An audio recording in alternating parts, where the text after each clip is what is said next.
On October 9th, 2010, a little 2-year-old boy named Rowan Griffin was sitting happily in the back seat of his family's car. He was buckled into his car seat, wedged between his two older siblings. His father was at the wheel, navigating the familiar country roads. They were all on their way to a big family party, a get-together at Rowan's grandparents' house. It was one of those perfect autumn days, the kind that feels like a special occasion all by itself. The grandparents lived in a town called Richmond, New Hampshire. It's a very rural part of the state, a place where houses are separated by thick stands of trees and long winding driveways. Their home was exactly like that. It was literally nestled in the woods. To even get to the house, you had to turn off the main road and go down a very long gravel driveway that cut through the forest. The house itself was a simple single-story home, but the real attraction was the backyard. Rowan's grandparents had spent years clearing out the trees behind the house, creating this huge open space. It was the perfect spot for family cookouts, for kids to run around, and for everyone to gather. As Rowan's dad turned the car into that long driveway, they could already see that the party was in full swing. Cars were parked all along the gravel path, lining it all the way from the house back out to the street. It was a clear sign that this was going to be a big one. They found a spot to park and made their way up towards the house. And sure enough, when they rounded the corner into the backyard, it was just a sea of people. There were adults chatting in groups, teenagers tossing a football, and dozens of little kids, Rowan's cousins, running and screaming with joy. For a 2-year-old like Rowan, it was paradise. The moment his dad unbuckled him, he and his siblings took off like a shot, disappearing into the crowd of kids to go play. For the next couple of hours, everything was perfect. The kids were having the time of their lives, darting between the adults, playing tag and exploring the edges of the big yard. The grown-ups were catching up, grilling food, and just enjoying the beautiful day. At some point, a few of the adults started to notice Rowan. Later, when they would try to piece everything together, they'd all remember the same detail. They saw Rowan chasing a cat. The grandparents had a friendly little cat that lived on the property, and Rowan was absolutely fascinated by it. He was following it all around the backyard, his little legs pumping as he tried to keep up. A number of adults saw him do this. They saw him giggle as the cat dodged around a picnic table. They saw him chase it towards the edge of the woods that bordered the yard. And a few of them even saw him run right into the woods, following that cat as it disappeared into the trees. But here's the thing about a big party like that. There's a sort of mob mentality that can set in. Every single adult who saw Rowan run towards the woods thought the exact same thing. They thought, someone else is watching him. His dad is here. His mom is here. There are so many aunts and uncles and grandparents around. Surely someone has an eye on him. They weren't trying to be negligent or careless. It was just a simple and dangerous assumption. In a crowd that large, everyone assumes someone else is responsible. They figured, what could possibly go wrong? He's just a few feet away, chasing a cat. He'll be back in a second. A little while later, Rowan's father, Mr. Griffin, was looking around for his youngest son. He scanned the yard, expecting to see his little boy playing with the other kids, but he couldn't spot him. He didn't panic at first. In a yard full of people, it was easy to lose sight of a small child for a moment. He walked over to the group of older kids and asked them casually, "Hey, have you seen Rowan?" And they all said something similar. "Oh yeah, I think I saw him chasing the cat. I think he was over there by the trees." So Mr. Griffin walked over to where they were pointing. He looked around, but still no Rowan. He started asking some of the other adults, "Have you seen my son, Rowan?" And he got the same answer, over and over. Yeah, he was chasing the cat. I think he ran over in that direction. After a few more minutes of this, after looking around the entire yard and getting the same vague story from everyone, a cold feeling started to creep into Mr. Griffin's stomach. Everyone had seen him, but no one had seen him for the last 10 or 15 minutes. No one knew exactly where he was right now. He raised his voice and called out to the whole group. "Hey, everybody, can you just stop for a second? I can't find Rowan. Everyone's telling me he was chasing a cat, but I can't find him anywhere. Can anyone tell me where he went?" The cheerful party atmosphere evaporated in an instant. The music was turned down. The conversation stopped. Suddenly, everyone was looking around, their faces filled with concern. A quick, frantic search began. They checked inside the house, looking under beds and in closets. They checked the garage. They looked in the front yard, at the end of the long driveway. They even started checking inside all the parked cars, just in case he had somehow wandered in and fallen asleep. But he wasn't anywhere. He wasn't in the house, he wasn't in the yard, he wasn't in any of the cars. He was just gone. The group of family and friends started fanning out, yelling his name. "Rowan! Rowan!" Their voices echoed through the trees that surrounded the property. They ran into the woods, the same woods that several people had seen him run into just a short time before. They pushed through the underbrush, looking behind every tree and under every bush. But there was no sign of him. Mr. Griffin looked at his watch, his heart pounding in his chest. He tried to think back. How long had it been since he had last seen his son with his own two eyes? He couldn't be sure. 10 minutes? 20? An hour? He had no idea how long Rowan had been gone for. He wasn't taking any more chances. He pulled out his phone and he called 911. The police arrived quickly. They understood the urgency of the situation. A 2-year-old lost in the woods with nightfall approaching. It was a worst-case scenario. They immediately launched a massive search operation. Officers on foot started creating organized search lines, sweeping through the forest methodically, but this was rural New Hampshire. The community was tight-knit. As word spread about the missing boy, locals started showing up to help. People who lived in the area and owned ATVs and four-wheelers brought them out. They started driving the trails and old logging roads that crisscrossed the vast forest, their headlights cutting through the growing darkness. Soon, there were hundreds of people out there, police officers, family members, friends, and complete strangers, all united by one goal, to find Rowan. They were all yelling his name, their voices overlapping in a desperate chorus that filled the woods. But as the sun began to dip below the horizon, casting long, dark shadows through the trees, they still hadn't found him. They hadn't found a single clue. No footprint, no piece of clothing, no sign at all of where he might have gone. The running theory was that he had simply gotten lost in the forest. After all, the last confirmed sighting of him was chasing that cat into the trees. It made sense. But they had searched the immediate area so thoroughly, it was hard to believe they hadn't found him if he was close by. They just didn't know. Finally, the sun went down completely.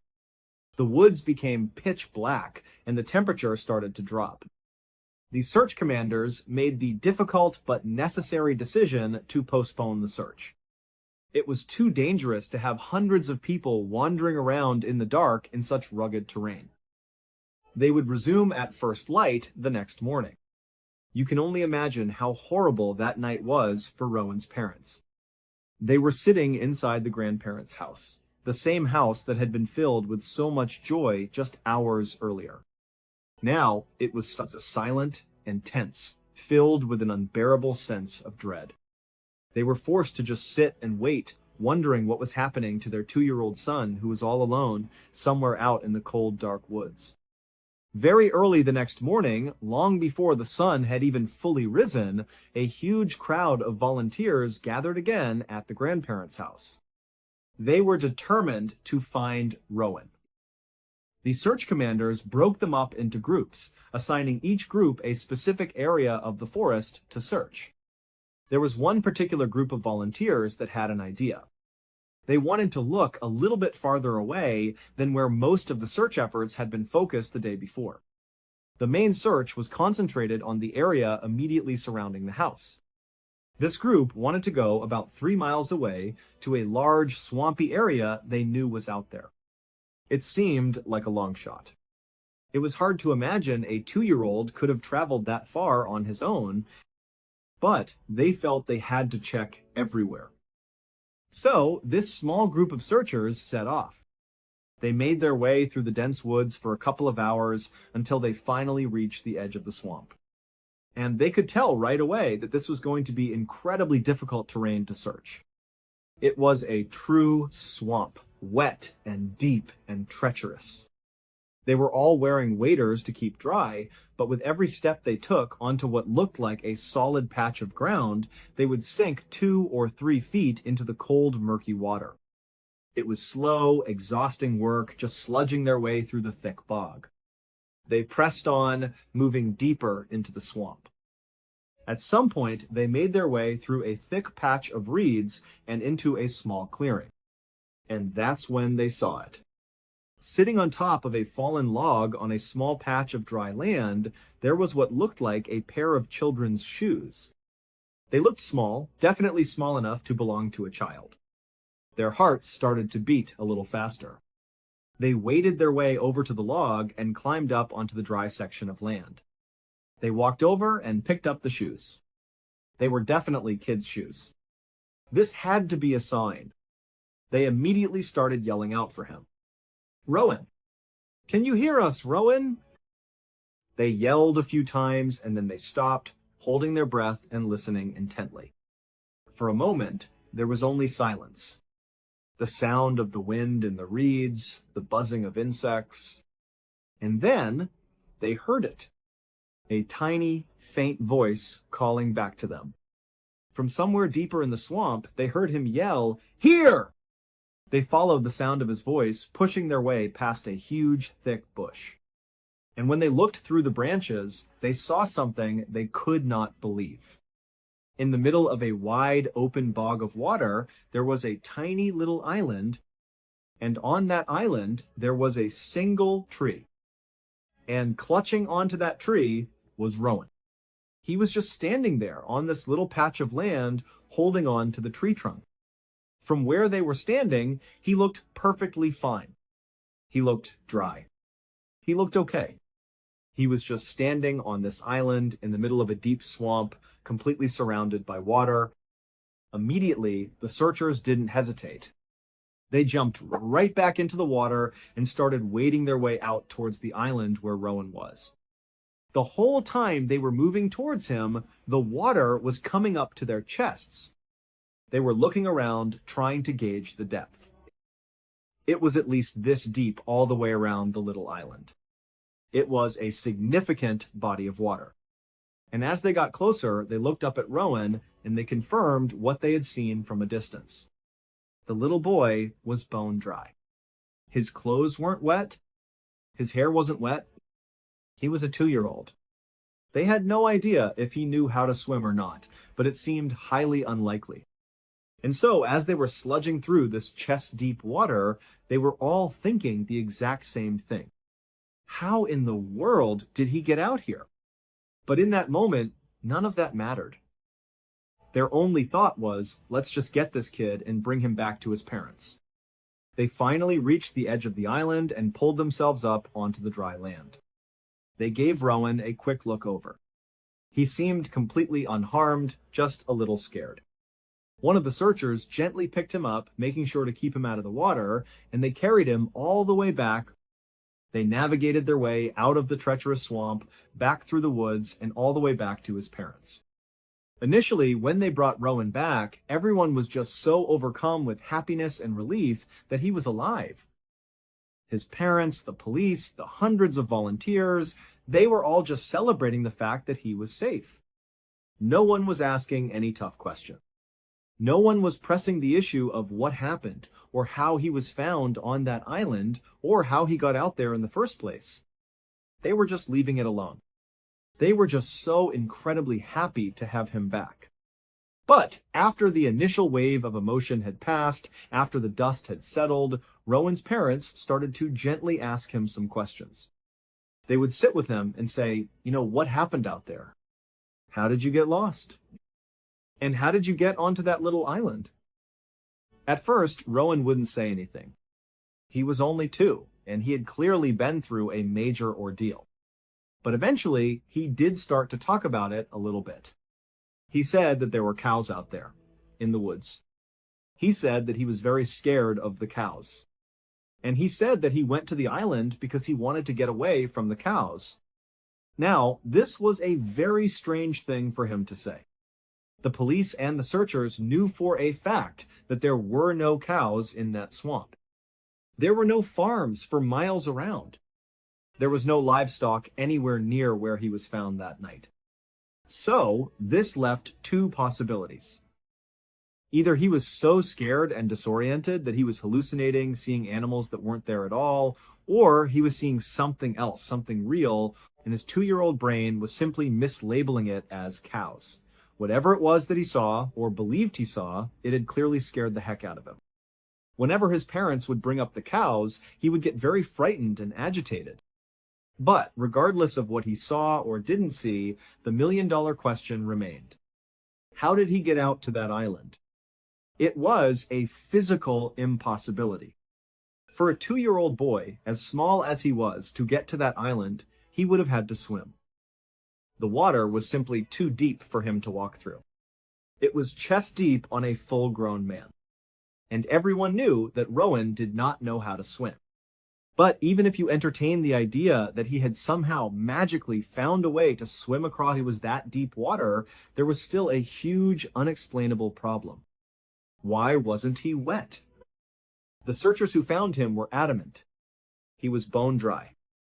It's also worth noting that this entire strange event took place just a few miles away from a place known as the infamous Bennington Triangle. This is an area in southern Vermont, right near the New Hampshire border, where there has been a whole string of very strange and mysterious disappearances over the years, many of which have never been solved. Back in 1953, there was an 11-year-old boy named Jerry Monkman. Jerry was, by all accounts, considered a very frail child for his age. He was much skinnier than the other boys in his class, and he was shorter than most of his peers. On top of that, he had a really bad case of asthma. This was a breathing condition that made doing anything remotely physical very difficult and sometimes even dangerous for him. But despite his perceived fragility and his health issues, Jerry absolutely loved being outside. He loved hiking, he loved camping, and he was a very proud member of the Boy Scouts. So, on April 25th of that year, Jerry was incredibly excited. He found out that his Boy Scout troop was offering a special trip. They were going to the Rocky Mountain foothills to go camping and hiking for an entire weekend. For a boy who loved the outdoors as much as Jerry did, this was a dream come true, and he jumped at the opportunity to go. A few days later, Jerry, his entire troop, and their troop leaders all piled into a van, and they made their way up into the majestic Rocky Mountains.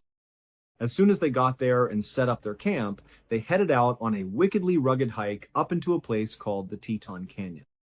They had been hiking for about an hour, making their way up the steep trail, when one of the troop leaders, who was at the back of the line, happened to turn around to do a head count.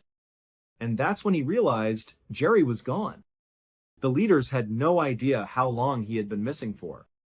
Had he just wandered off the trail a minute ago? Or had he been gone for 20 minutes? They didn't know. They quickly searched the immediate area for a couple of minutes, calling his name, but there was no response. Realizing the seriousness of the situation, one of the leaders didn't hesitate. He ran back down the mountain as fast as he could to try to get help. Soon, the sheriff's department arrived on the scene. And as news of the missing Boy Scouts spread through the nearby towns, an incredible thing happened. 1,600 volunteers from the local community poured out onto the mountain. They came from all over, ordinary people who just wanted to help find this little boy. They formed massive search lines and began combing across the mountain, determined to find Jerry as quickly as possible. But after several hours of intensive searching, they couldn't find a single trace of him.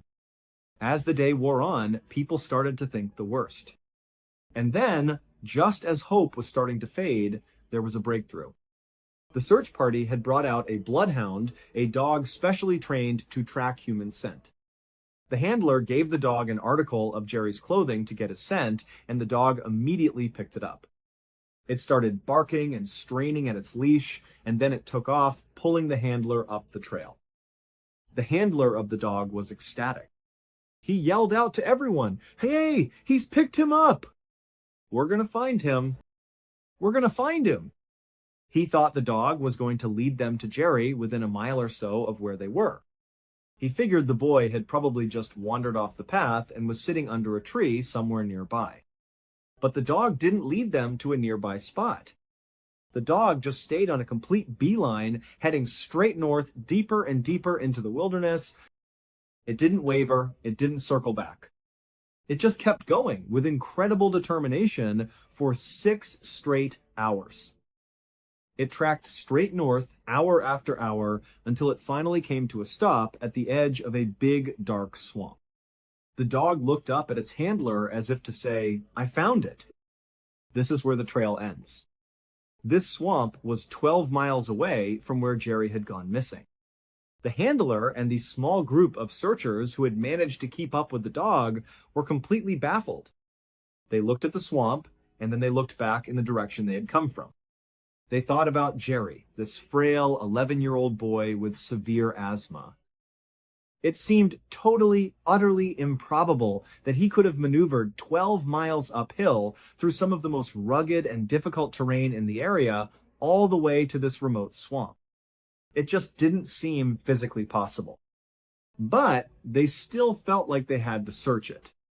The dog had led them here, after all. So they spent the next hour carefully searching the entire swamp. But there was nothing there. No sign of Jerry at all. The dog handler was convinced his dog must have made a mistake. Maybe it had picked up the wrong scent, or maybe the trail had gone cold. So he tried to give the scent to the dog again, thinking that this time the dog would turn around and start heading back towards the area where Jerry had originally gone missing. But instead, his dog did something strange. It just sniffed the air, looked around, and then sat down right where it was, essentially reconfirming that, nope, this is where the scent brought me. I'm still right. The dog was certain this was the end of the trail. The dog handler and the exhausted searchers who had made this long, treacherous 12-mile journey up to the swamp, they just couldn't accept it. They decided that the dog must have made a mistake. The kid could never have been here. It was a physical impossibility. So they turned around and began the long walk back, feeling defeated. The next morning, at around 8 o'clock, a completely different story was unfolding about 30 miles away from where Jerry had gone missing. An 8-year-old boy named David was out riding his horse. He was just enjoying a quiet morning ride when he happened to look over at the tree line that bordered the field he was in. And just then, a boy stumbled out of the trees.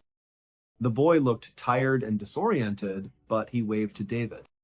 So David rode his horse over to see who it was. And it turned out it was Jerry Monkman. Jerry just told David that he needed to get back to his group. David, being a curious 8-year-old, asked him, what are you doing all the way out here? And Jerry's answer was simple and strange. He just said, I don't really know. I need to get back to my group. I was with a group yesterday, and I need to get back to them. Apparently, David then asked him the logical follow-up question. Well, how did you get here if you were with them yesterday? And all Jerry could say was, I fell asleep under a tree. I don't know. When word got back to the massive search party that they had found Jerry, and that they had found him 30 miles away, they were in a state of absolute disbelief. The day before, it had been considered completely unbelievable that he could have possibly traveled 12 miles to that swamp. The searchers had literally dismissed the bloodhound's findings because they thought it was so impossible. No way, they said. He couldn't have done it. And now they were being told that he had clearly traveled at least 30 miles to have been found by David where he was. And that's 30 miles as the crow flies. That's a straight line on a map. The reality is, when you're walking through the wilderness, you don't walk in straight lines. You have to make turns, you go left and right to get around obstacles, you follow switchbacks up and down hills, and the area he must have traveled through over those 30 miles is all unmarked wilderness. It's this rugged, hilly, awful, unmarked terrain. So, for him to cover 30 miles in a straight line, he almost for sure had to have covered 40, maybe even 50 plus miles on foot to get there. So, the police asked him. They sat down with him and they said, "Jerry, how did you do this? How did you cover the incredible distance you covered in such a short amount of time?" And Jerry would just tell them the same thing he told David. He said he just remembers sleeping under a tree. And then he would wake up and he would see animals. He said they were poking their heads around from behind different trees. He didn't know what kind of animals they were, but they were watching him. And he was worried that they were going to hurt him, but they never did. He said he was able to just keep walking, and he would keep sleeping under these trees, and he kept seeing these strange animals that were just watching him from a distance. And he just kept repeating, "They never hurt me. They never hurt me." Obviously, this did not answer any of the questions that the investigators were desperate to have answered. They just felt like, okay, maybe he's in shock. We can try to ask him again at another time. But as time went on, his story never changed. And so the prevailing theory among some became, well, then he must have been abducted. That's the only way he could have covered this kind of distance. But that just begs an even bigger question.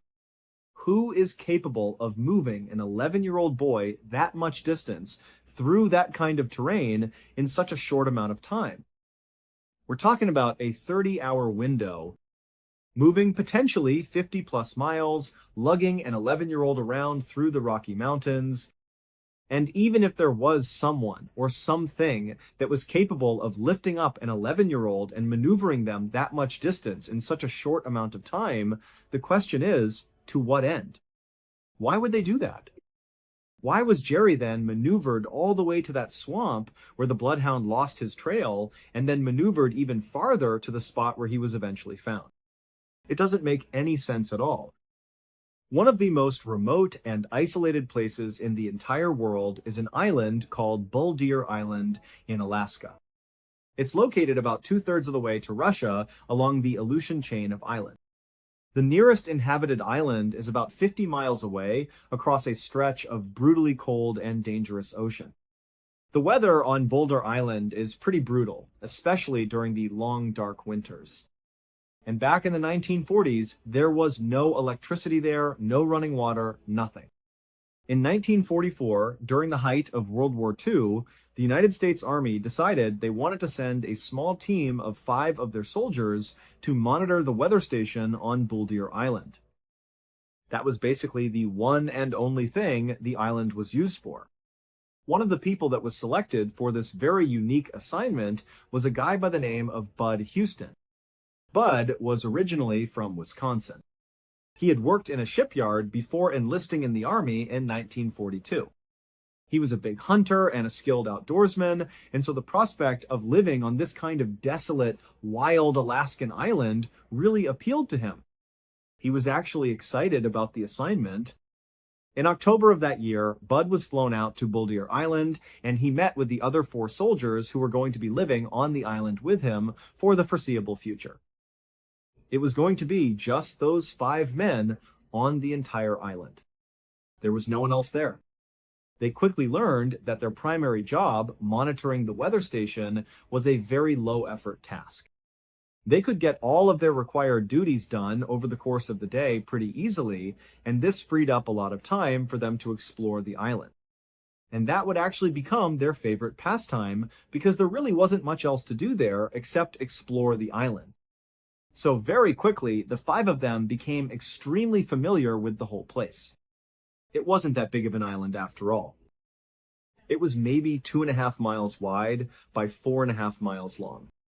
On March 3rd, 1945, about 5 months after they had first arrived on Bull Deer Island, the men were complete experts on their tiny remote home. By now, they knew every square inch of the island. They were very comfortable there. On that particular day, they had to do a routine patrol around the weather station. This was something they did multiple times a week, so it was very routine, nothing out of the ordinary. All 5 of them were sitting inside the weather station, and Bud said that he would do it.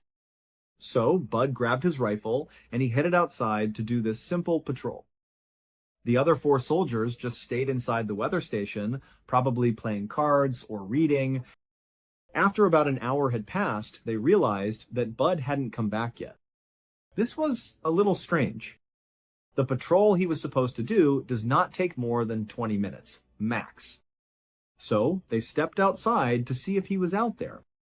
The weather at the time was very mild for an Alaskan island.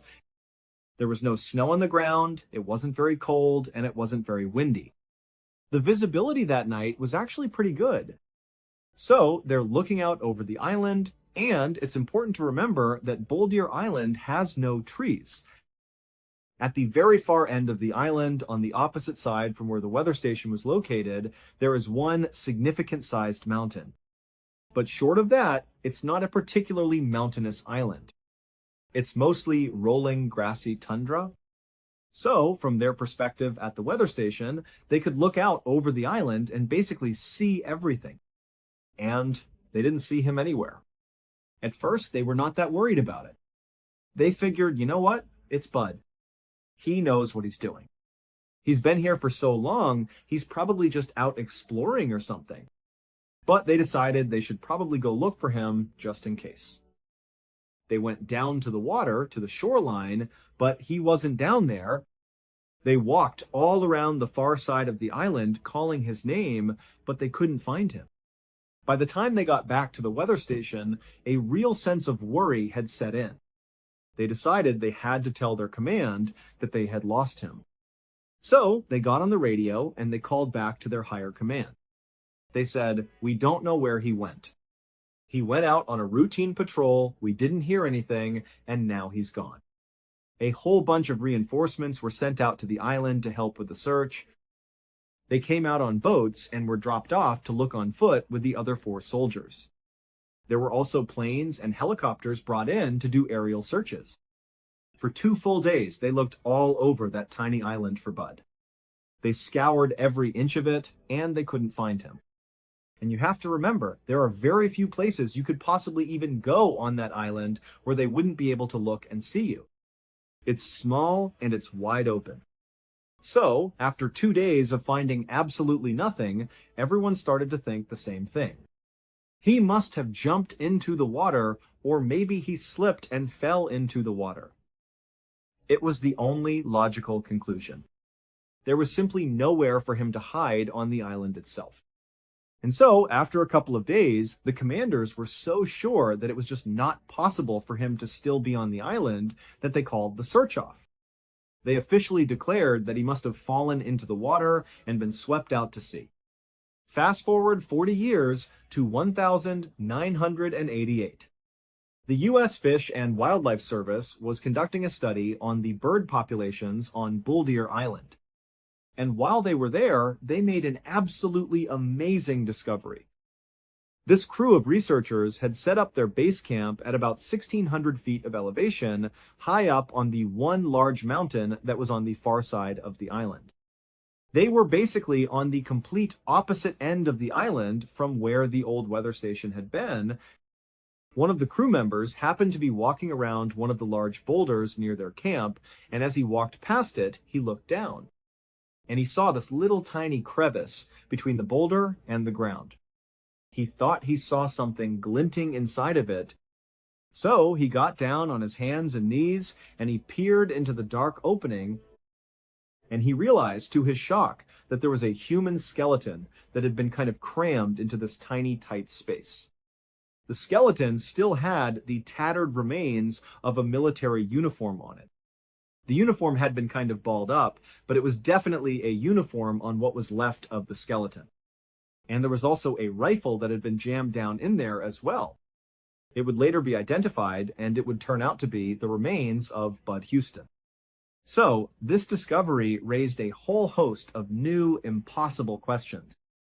First of all, why did Bud say he was going to go outside and do a simple patrol, which really just meant walking around the immediate vicinity of the weather station? You're certainly not traveling very far. Why did he say he was going to do that? And then proceed to walk 4.5 miles to the other end of the island and then climb up 1,600 feet to the top of this mountain? It makes no sense. But even if he had some secret unknown reason to be over there, a much bigger question is, why would he then force himself into this little tiny crevice? If he was looking for shelter from the elements, well, the weather that night was incredibly mild. It would not have been life-threatening to be out in the elements, at least not that first night or even the second night of the search. And besides, he knew the island like the back of his hand. He probably could have found a much better place for shelter than this awful little crevice. But if he was at a point where he was seeking shelter under these boulders, instead of just walking back to the weather station and getting real warm shelter, then he had to have been in some kind of emergency situation. That's the only way that makes any sense. But if he was in an emergency situation, he would know that his responsibility as a soldier is not just to survive, it's also to be found again. You need to make sure you're not obscured underneath a boulder so that no one can find you. This island, it was like the easiest place in the world to be found. There are no trees. There were helicopters and planes flying directly overhead. And there were all these people on foot searching for him in a very small space. All he had to do was not be hidden under a boulder. Maybe during the day, when the weather let up, he could have rolled out from under the boulder and let himself be found. But that's not what happened. What probably happened is that Bud somehow got crammed into that little tiny crevice almost immediately after he left the weather station to do that patrol. But logically speaking, he would not do that to himself. It doesn't make sense from a survival perspective. So, if he didn't do it to himself, then someone else had to have done it. But all the other people on the island, the only 4 other human beings for 50 miles, were all inside the weather station together at the time this would have been happening. They had a solid alibi. So it really makes you wonder, what happened when he walked outside of that weather station? Who or what did he see? And what did they do to him? Unfortunately, after all these years, we'll probably never know the answer. Thank you so much for watching. Let me know what you thought of today's episode in the comments. And remember, we have a whole playlist of true crime episodes ready for you to binge right now. Until next time, see ya. Sometimes the world presents us with mysteries and accidents that seem completely impossible. We think we understand how our daily lives work and that the rules of nature are predictable. But every now and then, a series of events collides in a way that no fiction writer could ever dream up. Today, we are going to look at 3 incredible stories where the truth is far stranger than anything you could make up. Our first story begins on August 25th, 2010, at the Kinshasa International Airport in the Democratic Republic of the Congo. Sitting on the tarmac was a Letlau 410 being refueled for what was supposed to be a routine 1-hour domestic flight to Bandundu, a province just east of Kinshasa. The pilots were 62-year-old Danny Philemont from Belgium and 39-year-old Chris Wilson from England. Both were highly experienced. Danny and Chris walked into the cockpit and began their pre-flight checks while the flight attendant prepared the cabin. At 11 in the morning, the passengers began to board. By 11:30, all 18 passengers had taken their seats. The flight attendant locked the cabin door, went to the cockpit, and told the pilots they were ready. The small plane began to taxi toward the runway. After the flight attendant demonstrated the emergency safety procedures, the plane took off at noon, rising smoothly into the African sky.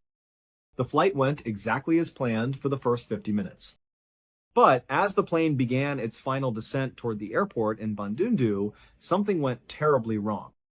Residents of a small town southwest of the runway looked up and saw the plane falling through the clouds in a near vertical nosedive. Within seconds, the plane crashed into a residential neighborhood. Miraculously, nobody on the ground was injured, but the impact was devastating. The pilots, the flight attendant, 17 of the passengers died instantly. There was only one survivor, a male passenger who was rushed to the hospital in a deep coma. An investigation was launched immediately to figure out what had caused such a sudden crash. Investigators combed through the wreckage, theorizing that the plane must have run out of fuel since there was no explosion or fire. But they found that the plane actually had plenty of fuel. Next, they recovered the black box, but the device was broken and had not recorded any cockpit audio. Investigators were completely stumped. Had the plane hit a bird in midair? Had the controls suddenly jammed? Was it a massive error by the pilots? There were no clear answers. But then, a few days after the crash, the lone surviving passenger miraculously woke up from his coma. When investigators sat down by his hospital bed, he told them a story so wild that they thought he must be hallucinating. He said that as the plane was making its final descent, the flight attendant was walking down the aisle to check on everyone. Halfway down, she suddenly stopped, gasped, covered her mouth, and ran back into the cockpit. The passengers who saw this stood up in their seats and looked toward the back of the plane. And that was when they saw a large, hissing crocodile crawling out of a duffel bag. It turned out that a passenger had smuggled the live reptile onto the plane inside his luggage, intending to sell it, but the animal had managed to escape during the flight. When the passengers realized there was a dangerous predator loose in the tiny cabin, absolute panic broke out. Everyone stampeded toward the front of the plane, trying to get away from the crocodile. This sudden shift in weight completely threw off the aircraft's center of gravity. The pilots suddenly felt the nose of the plane pitch down violently. Because all the passengers were crammed into the very front of the cabin, the pilots could not recover from the dive before they crashed. When investigators heard this, they remembered that a living crocodile had actually been found near the wreckage after the crash. In the Congo, exotic animals are smuggled onto flights with such regularity that passengers often recognize the smell and tell the pilots before takeoff, but this time, nobody noticed. Our next story is about a man who decided to escape the chaos of humanity altogether, choosing a life of complete silence that lasted for decades. In 1986, Christopher Knight was just 20 years old. He found the pressure of society and daily human interaction completely overwhelming. One day, without saying goodbye to his family or friends, he got into his brand new car and began driving north. He drove all the way to Maine, parked his vehicle on a quiet dirt road, left the keys in the ignition, and simply walked into the forest. He had no compass, no map, and no real plan, but he knew he did not want to be around people anymore. Just after midnight, on April 4th, 2013, this same man stepped out of his tent and into the freezing, pitch-black woods of central Maine. He was dressed warmly in a wool hat, a new jacket, jeans, and high-quality boots. He carried a heavy backpack and a smaller bag containing a flathead screwdriver and a few other simple tools. He adjusted his glasses and looked up at the sky, smiling. The forest was so dark that he could not even see his own hand in front of his face, but he turned and began walking into the thick, dense trees. The terrain in this part of Maine is incredibly rugged and dangerous. The forest is packed with huge, moss-covered boulders that are incredibly slippery, and the trees grow so close together that you can easily get stuck between them if you do not know where you are going. One wrong step in the dark could easily result in a broken ankle or a serious fall. Yet, this man walked through the pitch-black wilderness with total ease, navigating the obstacles as if he had memorized every single step. After an hour of silent hiking through the cold air, he reached the edge of a large body of water called North Pond. Keeping himself hidden within the tree line, he followed the shoreline until he reached a clearing. Right in front of him were dozens of quiet cabins overlooking the water. This was the Pine Tree Summer Camp. The camp was currently empty, which the man already knew because he kept careful track of the seasons and schedules of the properties. He stood in the shadows for several minutes, listening intently for any signs of movement.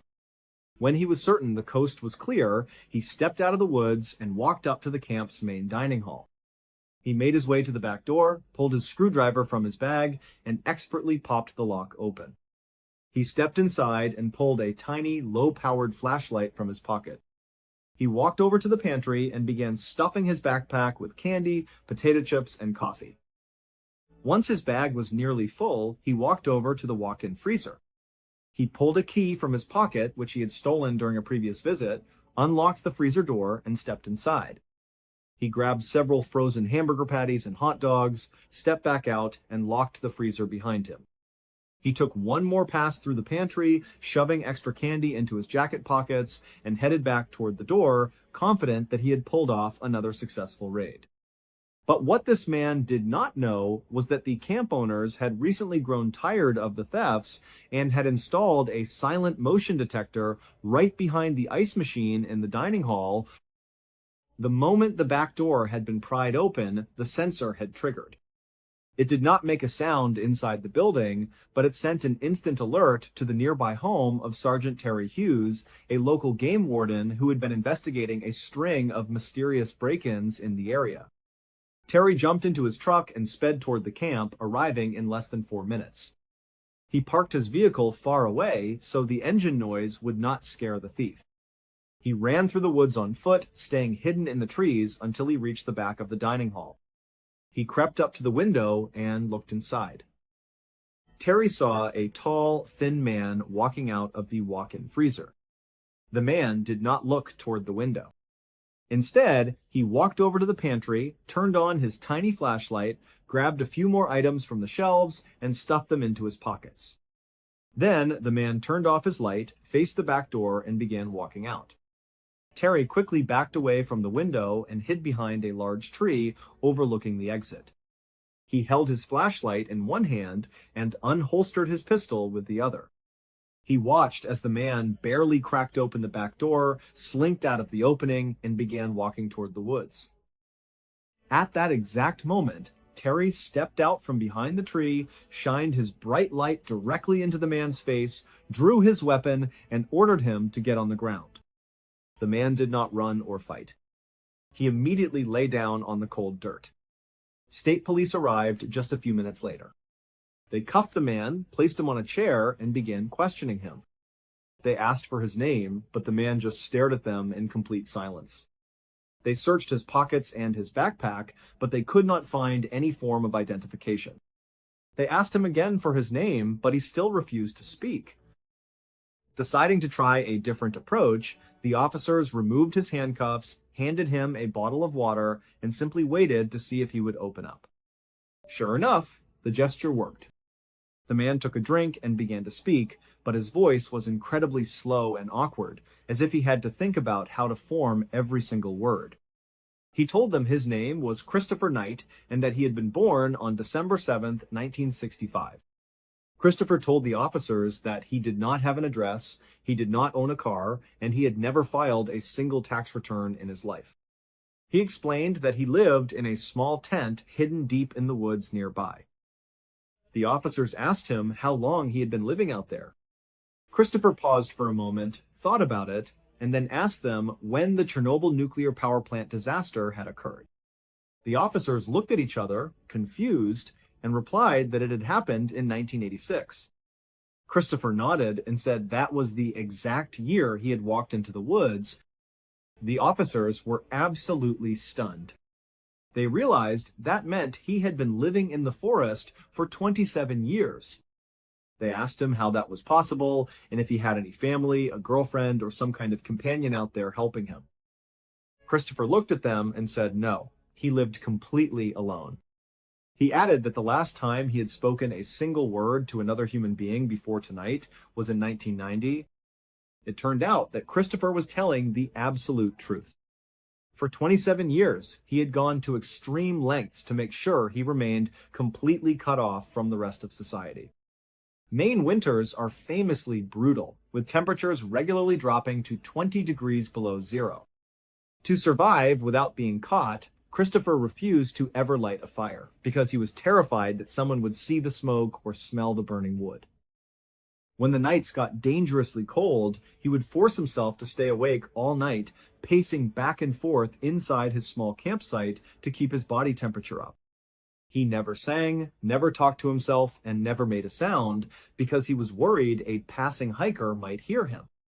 Over the course of his interrogation, Christopher confessed to committing over 1,000 burglaries during his 27 years in the woods. He told the police that he felt deeply ashamed of his actions. When he first went into the forest, he had fully intended to live off the land by hunting and foraging, but he was terrible at it. Facing starvation, he decided to resort to stealing easy-to-carry junk food, candy, and soda because they were high in calories. When the news of Christopher's arrest broke, the residents living around North Pond were completely shocked. For nearly 3 decades, families in the area had swapped stories about a mysterious force that seemed to haunt their properties, constantly stealing propane tanks, flashlights, batteries, food, sleeping bags, and books. Some people had even stayed up late with loaded weapons, waiting to confront whoever was sneaking onto their land, but they had never caught a glimpse of him. Over the years, the mysterious thief had been given a nickname, the North Pond Hermit. Ultimately, Christopher was sentenced to 7 months in jail, which he had already served while awaiting his trial. When he was released, he was placed on 3 years of strict probation. One of the conditions of his release was that he had to physically check in with a judge every single week, ensuring that he could not simply run back into the forest. When his probation finally ended, Christopher surprised many people by choosing to stay in society. In a rare interview, a reporter asked him what he had learned about the human experience after spending 27 years in total isolation. Christopher paused, thought about it, and then told the interviewer to make sure he got enough sleep. Today, he lives quietly in a small apartment and works a steady job. While Christopher Knight chose to isolate himself in the cold woods of Maine, there is another group of people who isolate themselves in an environment that is far more hostile and dangerous, the deep ocean. Saturation diving is one of the most hazardous jobs on the planet. These highly specialized commercial divers perform complex construction and repair work at depths of up to 2,000 feet below the surface. To understand the extreme danger, you have to understand the physics of deep-sea breathing. Underwater, they cannot breathe normal air because the pressure of the ocean is too great. Instead, they breathe a compressed gas mixture of oxygen, helium, and nitrogen. As they breathe this mixture during their dive, their body uses up the oxygen, but the helium and nitrogen are absorbed directly into their bloodstream and body tissues. As long as the diver stays at depth, these gases cause no harm. But as the diver begins to ascend, the water pressure decreases. This allows the dissolved gases to slowly escape from the blood and tissues. Helium is a fast gas, meaning the body absorbs and releases it quickly, but nitrogen is much slower. If a diver rises to the surface too quickly, the gases in their blood will not have enough time to diffuse out safely. Instead, they will rapidly expand and form bubbles inside the bloodstream, acting exactly like a warm bottle of soda when the cap is unscrewed. These bubbles block blood vessels, causing excruciating pain, paralysis, or death, a condition widely known as the bends. To prevent this, divers must perform decompression stops on their way back to the surface, stopping at specific depths for hours to allow the gases to safely leave their bodies. The deeper a diver goes, the longer those stops take. For example, a dive to 250 feet requires nearly 4 hours of decompression. If a diver is working at 2,000 feet, it takes over 33 hours to return safely. This time constraint presents a massive problem for the offshore oil and gas industry, which relies on deep-sea work. Bringing divers up and down every day is simply too slow. In the 1960s, a solution was created, the saturation diver. Instead of decompressing after every shift, divers live inside specialized chambers on the surface for weeks at a time. The air pressure inside these metal chambers is set to match the pressure of the ocean floor where they work. This keeps the divers' bodies fully saturated with helium and nitrogen, meaning they only have to go through one major multi-day decompression process at the very end of their entire job, which can last for up to a month. Living inside a pressurized chamber for weeks at a time is an incredibly taxing experience. Because the air they breathe is mostly helium, the divers' voices are pitched up extremely high, making them sound like cartoon characters. This creates a strange, almost comical contrast to the extreme danger of their work.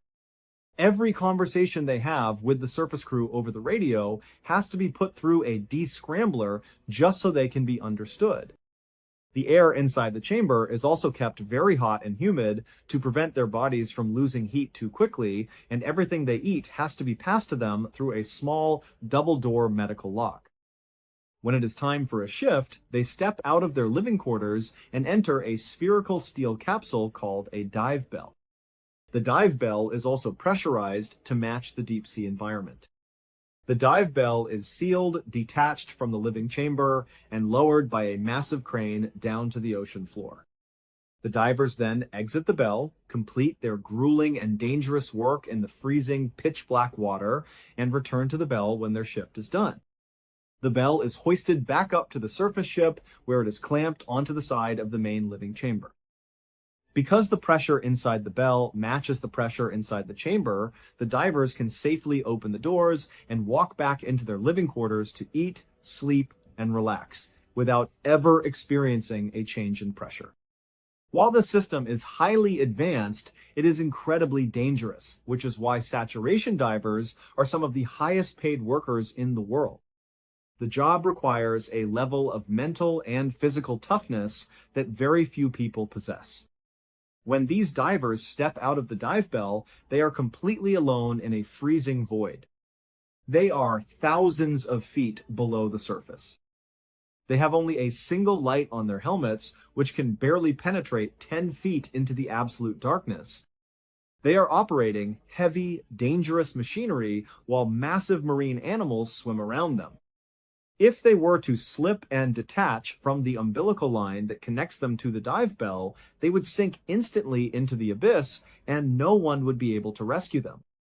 Some divers have died from panic, while others have suffered fatal seizures after being supplied with the wrong mixture of breathing gas.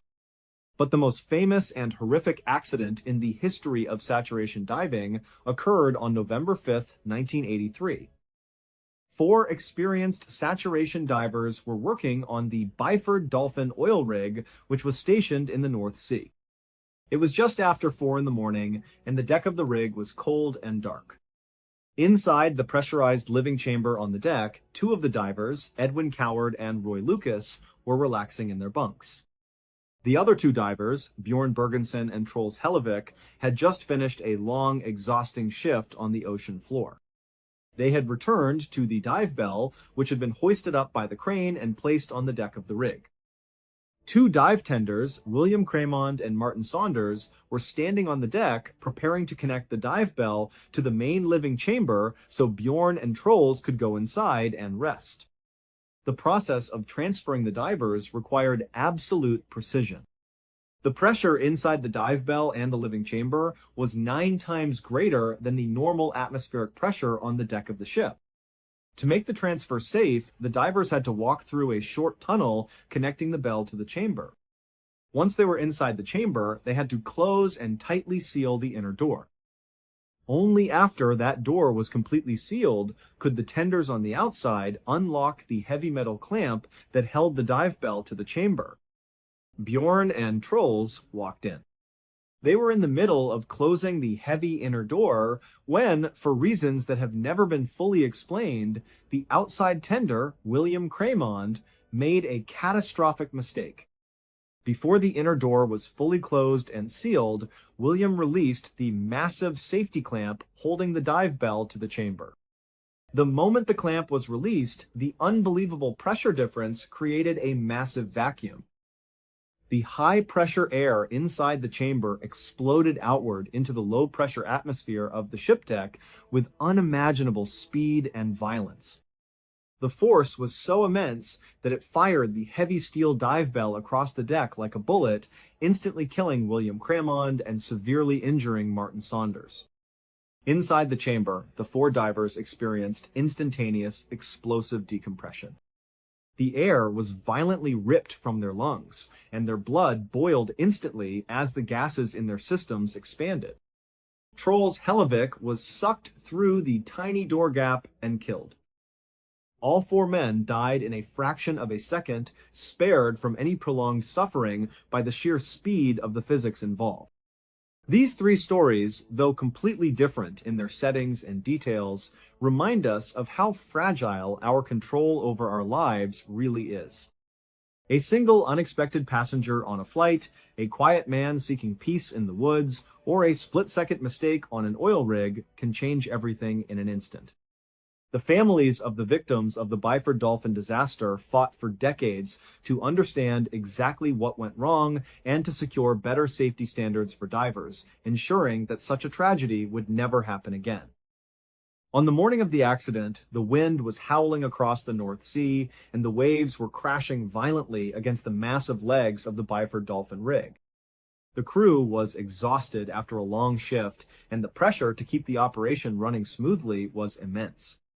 The families of the 4 divers were left devastated, and for over 20 years, the official reports blamed the accident on pilot or diver error, protecting the companies from liability. It was not until 2008, after decades of relentless fighting by the victims' families and safety advocates, that an independent investigation proved a mechanical failure on the clamp mechanism had also contributed to the tragedy, finally clearing the names of the men who died. The mystery of the flight to Bandundu and the legendary tale of the North Pond Hermit remind us that truth is often far more complex, beautiful, and terrifying than any story we could write.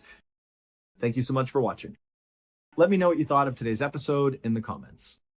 And remember, we have a whole playlist of true crime episodes ready for you to binge right now. Until next time. See ya. It was a little after 1 in the afternoon on the 18th of May, 2007, when a 57-year-old woman named Yvonne de Hoorde arrived at a large park in the city of Rotterdam in the Netherlands. She was on her way to meet a friend, and his house was located right in the middle of this park, so she had to walk through it to get there. This was a daily ritual for Yvonne. Nearly every single day, she would make this same walk to go and spend time with her friend. Usually, on a weekday afternoon, the park was pretty quiet. There might be a few people strolling along the paths, but for the most part, it was a calm and peaceful walk. But on this particular day, the park was absolutely packed with people. It was the Friday, kicking off a long holiday weekend, and the weather was beautiful and sunny. It seemed like everyone in the city had the same idea to come out and enjoy the spring air. Families were everywhere, the playground was overflowing with kids, and the park's little cafe had a line out the door. Yvonne, however, wasn't really paying much attention to the crowds around her.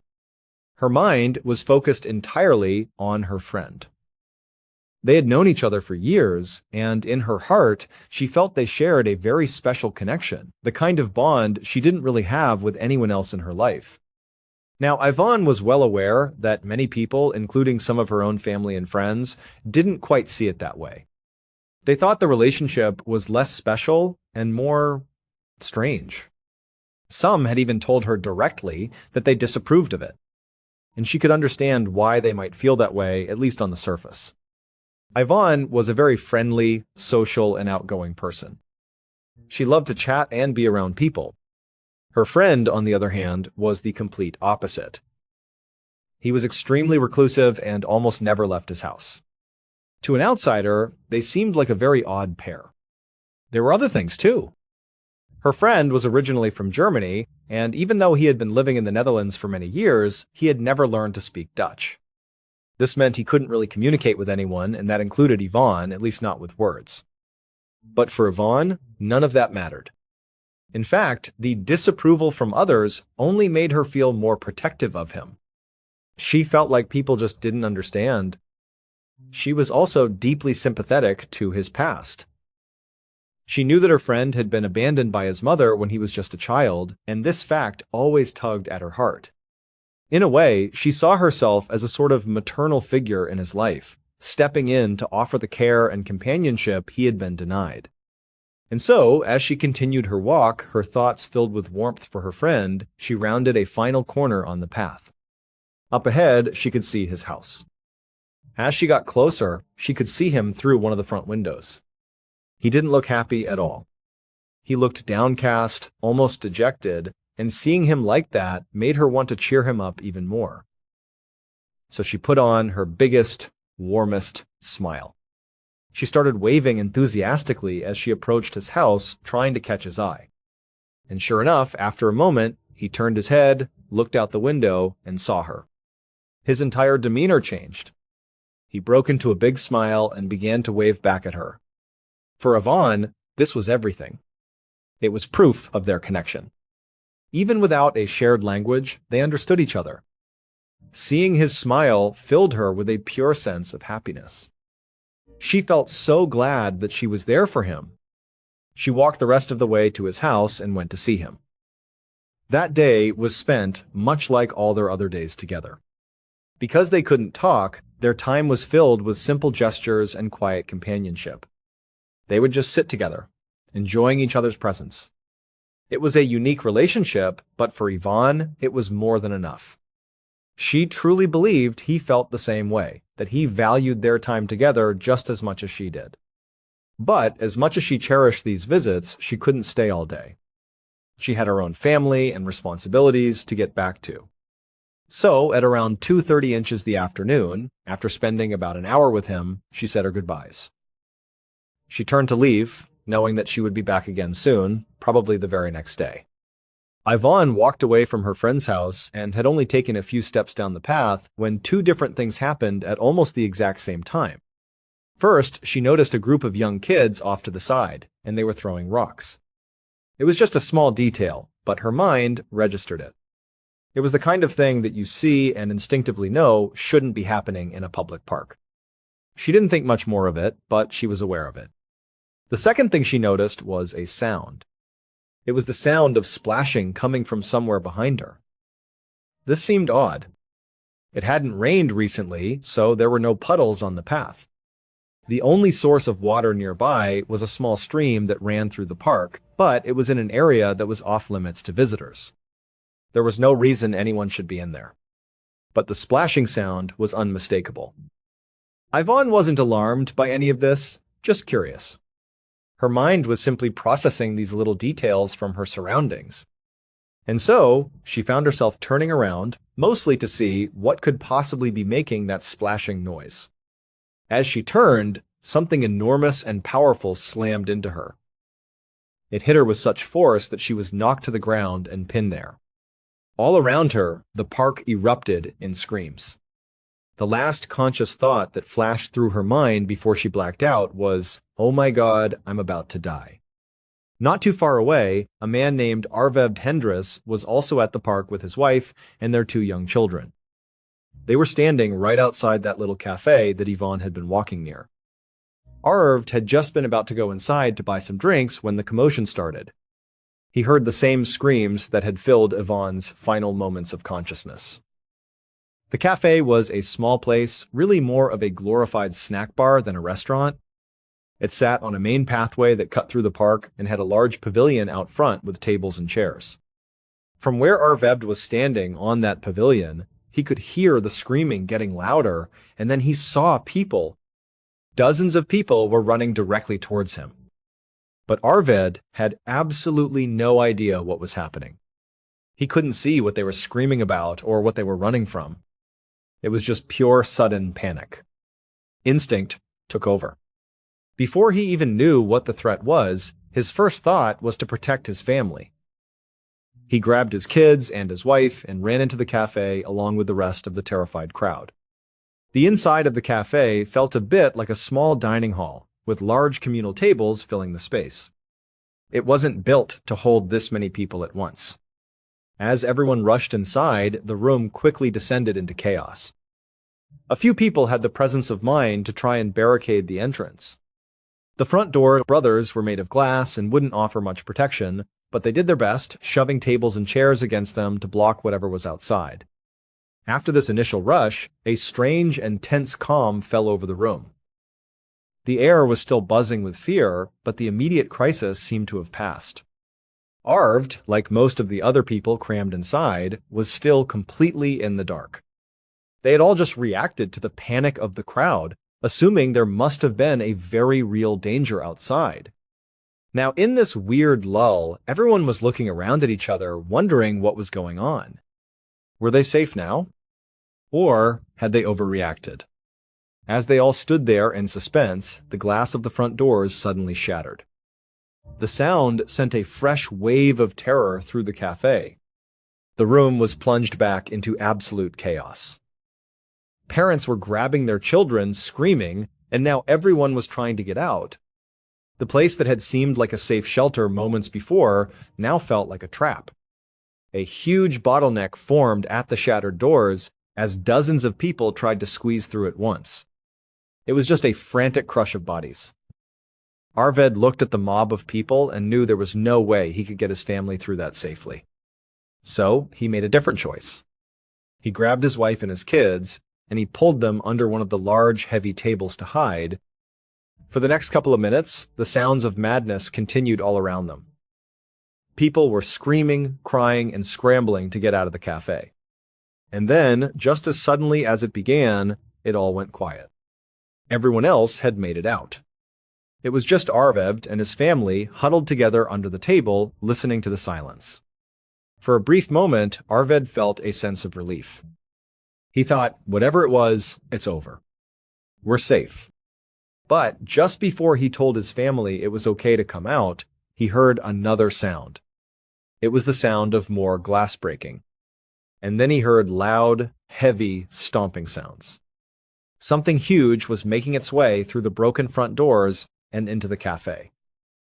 Arved peered out from under the table, and in that moment, when he saw what had entered the cafe, he finally understood why everyone had been running.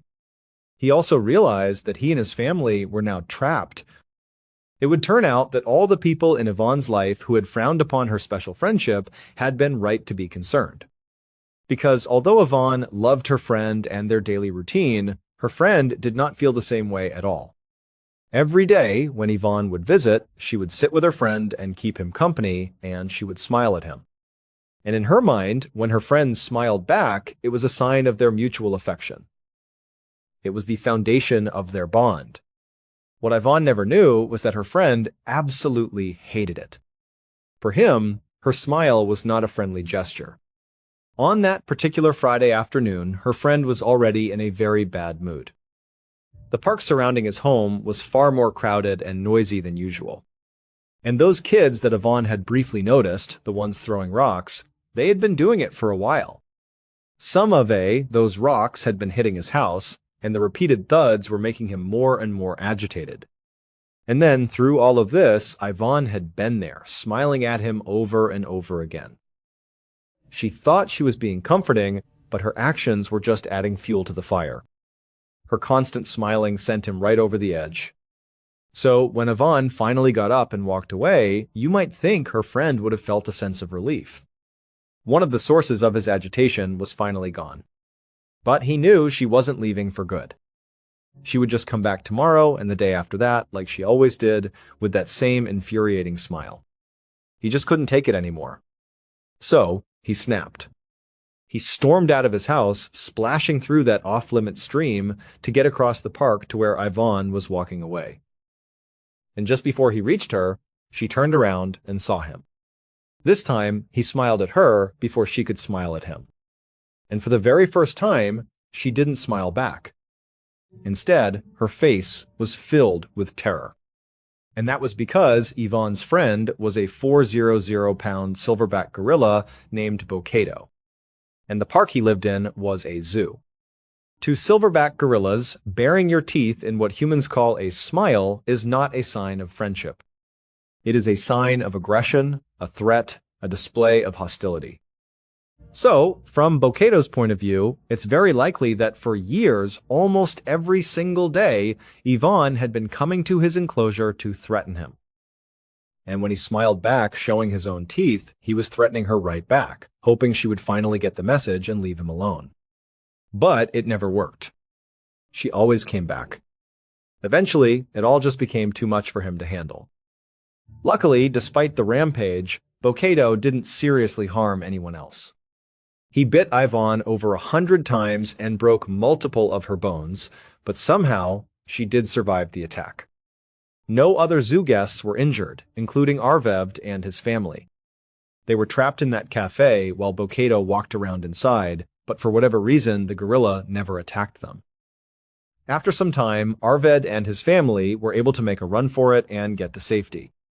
After she had recovered from her injuries, Yvonne spoke to the media. She told them that Bocato was still her darling. That's the word she used. And incredibly, she would eventually go back to the zoo to see him again. But this time, she didn't smile. At 3 o'clock in the morning, on the 11th of August, 1965, a 19-year-old student named Ally Dogan was sitting in the very front seat of a passenger bus as it traveled down a dark, narrow road in northwest Turkey. Ally and the 50 or so other passengers were making the journey from the city of Ankara to Istanbul, the largest city in the country. They were about 3 hours into what was supposed to be a 5-hour trip. To pass the time, Ally had been talking quietly with the man sitting next to him. The man was a lieutenant in the Air Force. The lieutenant told Ally that he wasn't even supposed to be on this bus. Originally, he had a plane ticket to fly to Istanbul, but he had missed his flight. And so, here he was. But the lieutenant wasn't upset about it.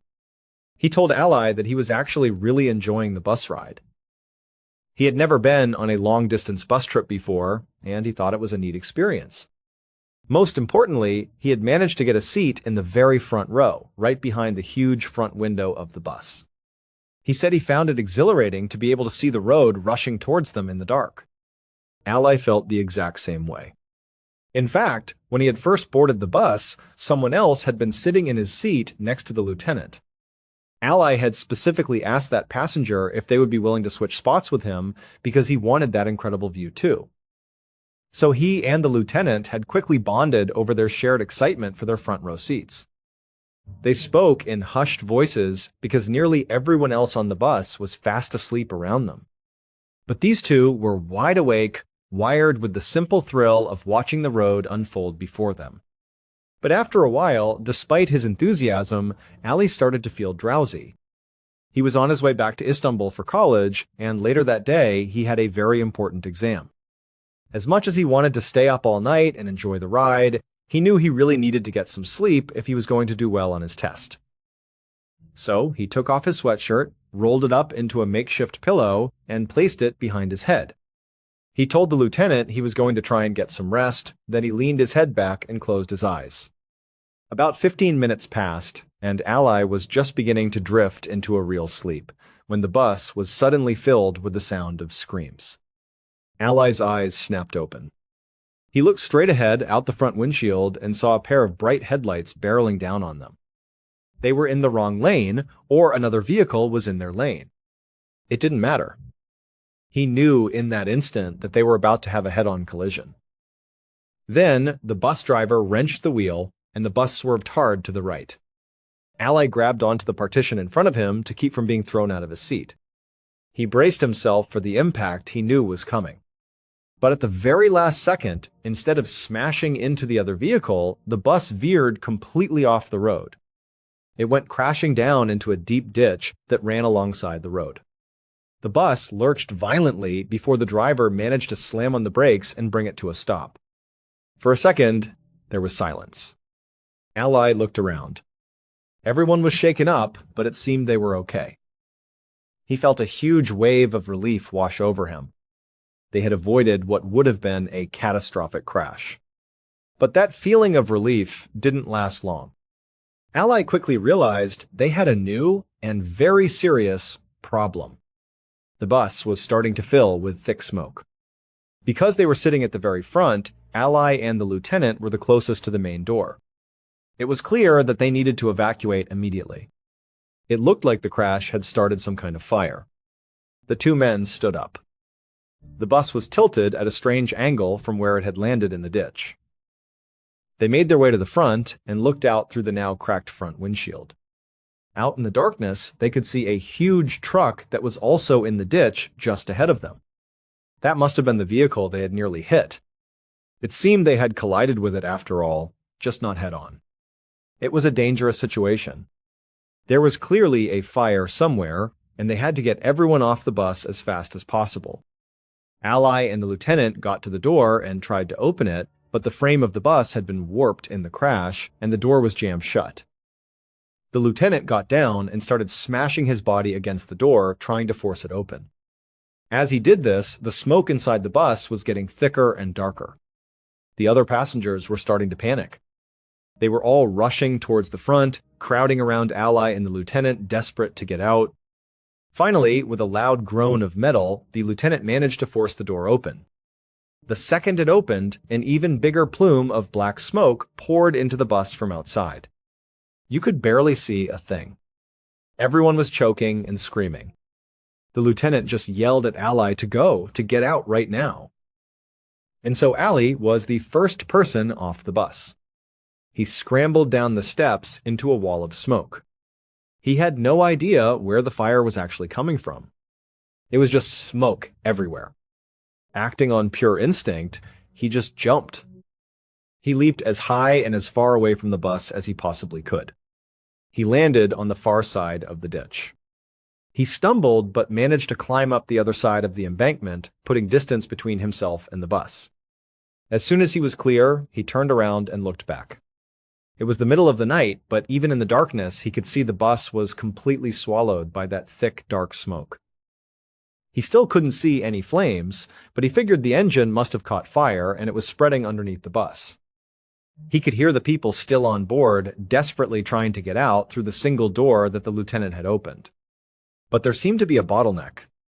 They weren't getting out fast enough. People were screaming in panic, and then Ally heard the sound of windows being pushed open. People were so desperate that they were starting to jump out of the windows to escape. At first, the screams Ally heard sounded like fear, the desperate cries of people trying to evacuate a burning vehicle. But very quickly, as more people started coming out of the bus, the sound of their screams changed. They turned into screams of pure, unimaginable agony. As Ally listened to this horror unfold, he tried to make sense of it. He thought, okay, maybe they're catching on fire as they jump out. Or maybe they're breaking bones when they land in the ditch. It was all terrible, but at least they were getting out of the bus. He was sure that any second they would climb up the other side of the ditch and join him where he stood. He saw them coming out. He heard them, but no one came. The screams of agony just got louder and louder, and nobody climbed out of that ditch. Ally was still all alone, and he had no idea why. All he could see was smoke, and all he could hear were those terrible screams. Then, authorities began to arrive at the scene. He watched as they rushed into the smoke, trying to fight whatever fire was there and rescue the people trapped inside. But despite this huge emergency response happening right in front of him, nobody, not even the lieutenant who had saved him, ever came over the ditch to where he was. He was completely alone. After some time, Ally noticed a few of the emergency workers walking away from the bus, away from the smoke. They were carrying what looked like bodies. But as he stared, a cold dread filled him. They weren't carrying whole bodies. They were carrying body parts. It would turn out that many of the initial assumptions were correct. The bus had swerved to avoid an oncoming vehicle. It had struck the big truck that Ally and the lieutenant saw in the ditch. It wasn't a head-on impact, but more of a glancing blow. That collision was enough to send both vehicles off the road and into the ditch. And the crash is what caused all the smoke. But everyone, including Ally, had been completely wrong about what was causing that smoke. There was no fire at all. The truck that the bus had hit was a shipping truck. It was transporting a huge cargo of freight to Istanbul. When the two vehicles collided, the truck's shipping containers were ruptured and the entire contents of those containers poured out into the ditch. The ditch, where the bus had crashed, already had a significant amount of standing water in it from recent rains. When the freight from the truck mixed with the water, it triggered a powerful chemical reaction. And that chemical reaction is what produced the thick, choking clouds of smoke. The freight being transported in that truck was nitric acid. It's a highly corrosive and extremely toxic liquid chemical. Now, that entire ditch, which was filled with water, had become a massive smoking acid bath. And so all of those desperate passengers, thinking they were escaping a fire, were leaping out of the bus and landing directly in the ditch. They were landing in a pool of diluted but still incredibly powerful acid, and they were being dissolved by it. Ally had survived for one simple reason. When he was the first one to get off the bus, he thought he was jumping away from a fire at the base of the vehicle. So he took a huge leap, trying to clear the flames he imagined were there. In doing so, without realizing it, he had jumped completely over the acid bath and landed safely on the other side. But virtually everyone who came after him went straight into the acid. In the end, of the nearly 50 people who had been on that bus, 26 of them dissolved to death in that ditch. Thank you so much for watching. Let me know what you thought of today's episode in the comments. And remember, we have a whole playlist of true crime episodes ready for you to binge right now. Until next time, see ya. In the 1960s and 1970s, hitchhiking became incredibly popular among young people across America. It was a time defined by a spirit of counterculture, exploration, and a widespread sense of communal trust. Hitchhiking was viewed as a normal, socially acceptable, and highly efficient form of alternative transportation. The mechanics of it were simple and universally understood. A traveler would stand on the side of a busy highway, extend their arm, and hold their thumb upward to signal passing motorists that they needed a ride. If a driver felt inclined to help, they would pull over to the shoulder, the hitchhiker would hop into the vehicle, and they would set off toward a shared destination. Today, the idea of getting into a car with a complete stranger, or conversely, picking up an unknown person from the side of the road, seems unfathomably dangerous. Modern society views the practice with intense skepticism shaped by decades of cautionary tales. But in the late 1970s, it was still considered a routine way for a young person to travel across the vast expanses of the United States. It was with this mindset that 15-year-old Mary Vincent found herself standing on the side of a highway just outside of Modesto, California, on the 29th of September, 1978. Modesto was a city located in California's Central Valley, not terribly far from the bustling hub of San Francisco. Mary was a rebellious, fiercely independent teenager who had recently run away from her family home in Las Vegas, Nevada. Her parents were going through an incredibly bitter, hostile, and exhausting divorce, and the atmosphere inside her house had become entirely unbearable for her. Desperate to escape the emotional turmoil and constant arguments, Mary decided to leave. She used the universal network of hitchhiking to travel all the way from Las Vegas down to Los Angeles, California, where her grandfather lived. However, after spending just a couple of days at her grandfather's home, the reality of her situation began to set in. The initial adrenaline of running away faded, replaced by an overwhelming, suffocating wave of homesickness. Despite the chaos of her parents' crumbling marriage, Mary deeply missed her family, her siblings, and the comfort of the familiar. She desperately wanted to return to Las Vegas. One afternoon, while her grandfather was out of the house running errands, Mary decided to act on her feelings. She quietly slipped out of his home, carrying a small bag of personal belongings, and headed toward the highway to begin the long journey back to Nevada. Hitchhiking alone as a teenage girl was difficult and slow, but Mary managed to secure a series of rides that brought her northward from Los Angeles up to Modesto. The drivers who had helped her so far were ordinary, decent people who simply wanted to assist a traveling teenager. By the time she reached Modesto, she was positioned on a stretch of highway looking for another vehicle that could take her farther south and east back toward Las Vegas. On this particular afternoon, Mary was not entirely alone. She had grouped up with two other young hitchhikers who were also trying to travel down the coast. Together, the three teenagers stood in a small huddle on the shoulder of the road.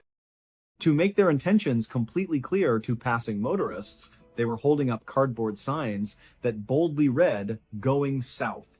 They hoped that traveling as a group would make them look safer and perhaps encourage a driver with a larger vehicle to pick them all up. In the middle of the afternoon, a light blue passenger van slowed down as it approached the trio.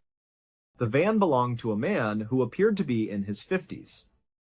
He looked completely ordinary, harmless, and unthreatening, the kind of older man who easily blended into a crowd.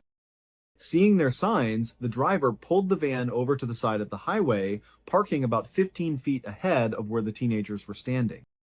Mary's two companions stayed back, waiting to see what the driver would say, while Mary eagerly ran forward to initiate the conversation. She walked up to the passenger side of the van, where the window had already been rolled down. Looking inside, she saw that the driver was alone, and the back of the van was completely wide open, offering plenty of space. Mary politely addressed the man, asking if he would be willing to give all three of them a ride, since they were all heading south. The man looked directly at Mary and shook his head. He replied in a calm but firm voice, stating that he could only give her a ride and that he would not accommodate the other two teenagers. Mary felt an immediate wave of confusion and hesitation. She looked past him into the interior of the light blue van, noting the abundance of empty space. There were no large boxes, no extra passengers, and no obvious reasons why three teenagers couldn't easily fit inside. She gently prodded the man, asking him if he was absolutely sure he couldn't take her friends along, emphasizing that they were all traveling to the exact same area. The man did not offer a complex explanation. He simply repeated himself with chilling finality, making it clear that he would take her, but he absolutely would not take the others. Sensing that this was her only immediate option, Mary told the driver to wait for a moment while she retrieved her bag. She walked back to her two companions and explained the driver's strict condition. Her friends instantly grew alarmed. They told Mary that something felt incredibly wrong about the situation. They pointed out that a normal, well-meaning driver with an empty van would have no logical reason to refuse two extra passengers who were heading in the exact same direction. They explicitly warned her not to get into the vehicle, sensing an unspoken danger. Mary harbored her own internal reservations. A small, quiet voice in her mind told her that her friends were right. But her intense desire to get home completely clouded her judgment. She was so deeply homesick, so physically exhausted from days of traveling, and so desperate to see her parents that she could not bear the thought of waiting on the highway shoulder for another night. She knew that not every driver was willing to pick up hitchhikers, and she feared that if she turned this ride down, she might be stuck in Modesto for days. Overriding her instincts and ignoring the pleas of her companions, Mary grabbed her bag and told them that she was going to take the risk. She said goodbye, ran back to the waiting light blue van, opened the passenger door, and climbed inside. As soon as Mary sat down and pulled the door shut, the man immediately shifted the van into gear, pulled out onto the highway, and merged into the flow of traffic. Once they were cruising down the road, the driver turned to Mary with a polite smile and introduced himself. He said his name was Lawrence Singleton, and he confirmed that he was 50 years old. Mary introduced herself in return, and the two began to engage in casual, polite small talk. Lawrence was highly skilled at projecting an aura of safety and warmth. As they drove, his calm demeanor and gentle tone of voice completely put Mary at ease. Within a short period, her initial anxiety began to melt away entirely. To Mary, Lawrence did not look like a predator. He reminded her of her own grandfather, a kind, harmless older man who was simply doing a favor for a stranded teenager. Because she had been running on pure adrenaline and very little sleep for the past few days, the comforting environment of the moving van made Mary incredibly drowsy. She turned to Lawrence and asked if he would mind if she closed her eyes and took a quick nap while he drove. Lawrence smiled warmly and told her it was no problem at all, encouraging her to get some rest. Relieved, Mary curled up in the passenger seat, turned her body away from him, and closed her eyes. Within minutes, she fell into a deep, trusting sleep. A significant amount of time passed before Mary finally woke up. As her eyes adjusted and she looked out the passenger window, she noticed the positioning of the sun and the landmarks along the road. Her heart sank as she realized that the geography was entirely wrong. They were not traveling south towards Southern California and Nevada, they were heading in the exact opposite direction. Mary immediately turned to Lawrence and pointed out the error, telling him that they were going the wrong way. Lawrence acted surprised, hitting the steering wheel lightly and claiming that he had simply made a foolish navigational mistake.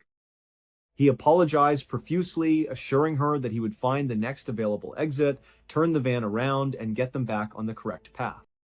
Mary nodded, trying to accept his excuse, but deep down, a profound sense of dread began to take root. They had traveled miles in the wrong direction. It felt statistically impossible for an experienced adult driver to make such a massive, prolonged error by accident. True to his word, however, Lawrence exited the highway, turned the light blue van around, and began driving south. This action temporarily confused Mary's instinct. If he was a dangerous kidnapper, why would he willingly turn the car back around toward her desired destination? Despite this, Mary remained completely on edge. Her senses were highly heightened, but she was careful to keep her face neutral and her voice calm. She knew she was trapped in a moving vehicle with an older, stronger adult, and she did not want to trigger an aggressive reaction by showing her intense fear or accusing him of lying. She sat silently in the passenger seat, watching the passing landscape with growing apprehension. Eventually, the van left the main interstate and entered a long, isolated stretch of secondary highway that wound through a heavily forested, densely wooded area. The surrounding trees grew thick and tall, blocking out much of the natural sunlight, and the traffic on this particular road completely thinned out until Lawrence's van was the only vehicle in sight. Suddenly, Lawrence broke the silence. He turned to Mary and announced that he needed to pull the van over immediately because he had to use the bathroom. Mary felt her stomach drop. The isolation of the forest was terrifying, but she tried to maintain her composure. She gave a tight, apprehensive nod and muttered that it was fine. As Lawrence began to slow the van down and steer it toward the edge of the road, Mary instinctively looked down at her own feet. She noticed that one of her sneakers had come completely untied. A sudden, sharp realization flashed through her mind. If this man tried to attack her, she would need to run as fast as possible, and a loose shoe would cause her to trip and fall. She knew she needed to tie the shoe immediately, but she was too terrified to bend down and do it while they were still in the front seats. The space was incredibly cramped, and she worried that making a sudden movement to tie her shoe would look highly suspicious to Lawrence, potentially causing him to launch an attack right there. She quickly decided that the moment the van came to a complete stop, she would open her door, step outside under the guise of stretching her legs, and immediately tie her laces on the solid ground. However, Lawrence did not simply pull over onto the dirt shoulder of the main road. Instead, he steered the light blue van onto a rugged, unpaved access road that cut deeply into the dense forest. As the van bumped along the dirt track, moving further and further away from the safety of the highway, absolute alarm bells began to scream inside Mary's head. She knew with absolute certainty that she was in profound danger. There was no innocent reason for a driver to navigate deep into an isolated forest just to relieve himself. Panic paralyzed her. She stared straight ahead, unable to look at Lawrence, her mind racing through every possible scenario. Should she try to jump out of the moving van? Should she scream? Should she confront him? Before she could form a coherent plan, Lawrence drove the van deep enough into the woods that they were completely invisible to anyone on the main highway. He brought the vehicle to a final stop, turned off the engine, and stepped out into the quiet forest. The moment Lawrence opened his door and stepped outside, Mary immediately opened the passenger door and scrambled out onto the dirt ground, desperate for fresh air and room to move. Keeping her head down, she immediately bent over and began reaching for her loose shoelaces, focused entirely on securing her footwear so she could prepare to run. But she never got the chance to finish. Before her fingers could tie the knot, a massive, crushing force struck her violently in the back of the head. The impact was so severe that it instantly short-circuited her nervous system, knocking her completely unconscious. Lawrence had not stepped out of the van to use the restroom. Before exiting, he had quietly reached down and grabbed a heavy hammer that he kept concealed right next to the driver's seat. He had silently walked around the front of the vehicle, crept up behind the unsuspecting 15-year-old girl, and smashed the heavy tool into her skull. When Mary finally regained consciousness, she found herself in total darkness.